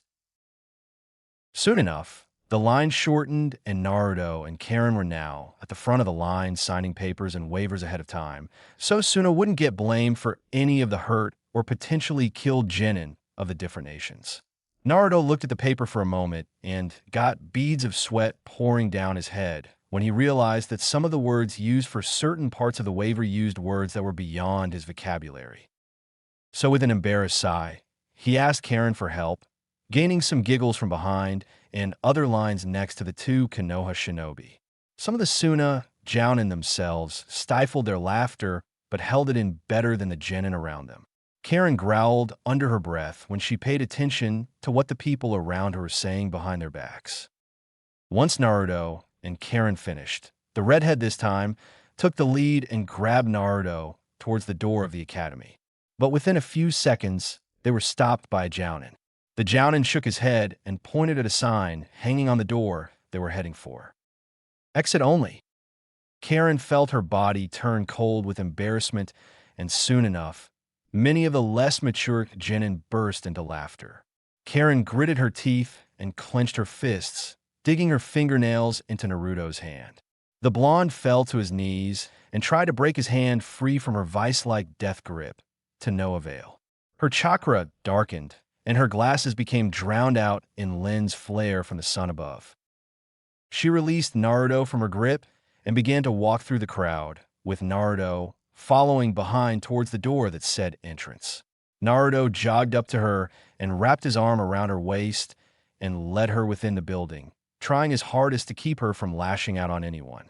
Karin was grumbling to herself, making Naruto realize that she was having one of those moments. "Come on, Karin. I think it would be in our best interests if you calm down just a bit." Naruto whispered quietly, almost like he was pleading. "Do I look like I need to calm down?" Karin asked in an eerily calm voice. "Look at me. Do I need Naruto-kun?" Now Naruto was nervous. He didn't like the sound of that voice, nor the smile that she was putting on. He shivered involuntarily and started backing away, waving his hands in a defensive manner. Karin, though, relented her gaze and looked onward to continue walking towards the testing hall. She closed her eyes and followed the source of the chakra signatures. She sighed and looked back to see Naruto with his hands in his pockets with his eyes staring at her back. Karin tilted her head, but then realized that something was up with Naruto. He was blushing in his eyes when the two made eye contact, darted away from her, and his face blushed harder. She could sense his sudden discomfort, and he slowed his walking pace while the speed of his heart and emotions were going the speed of light.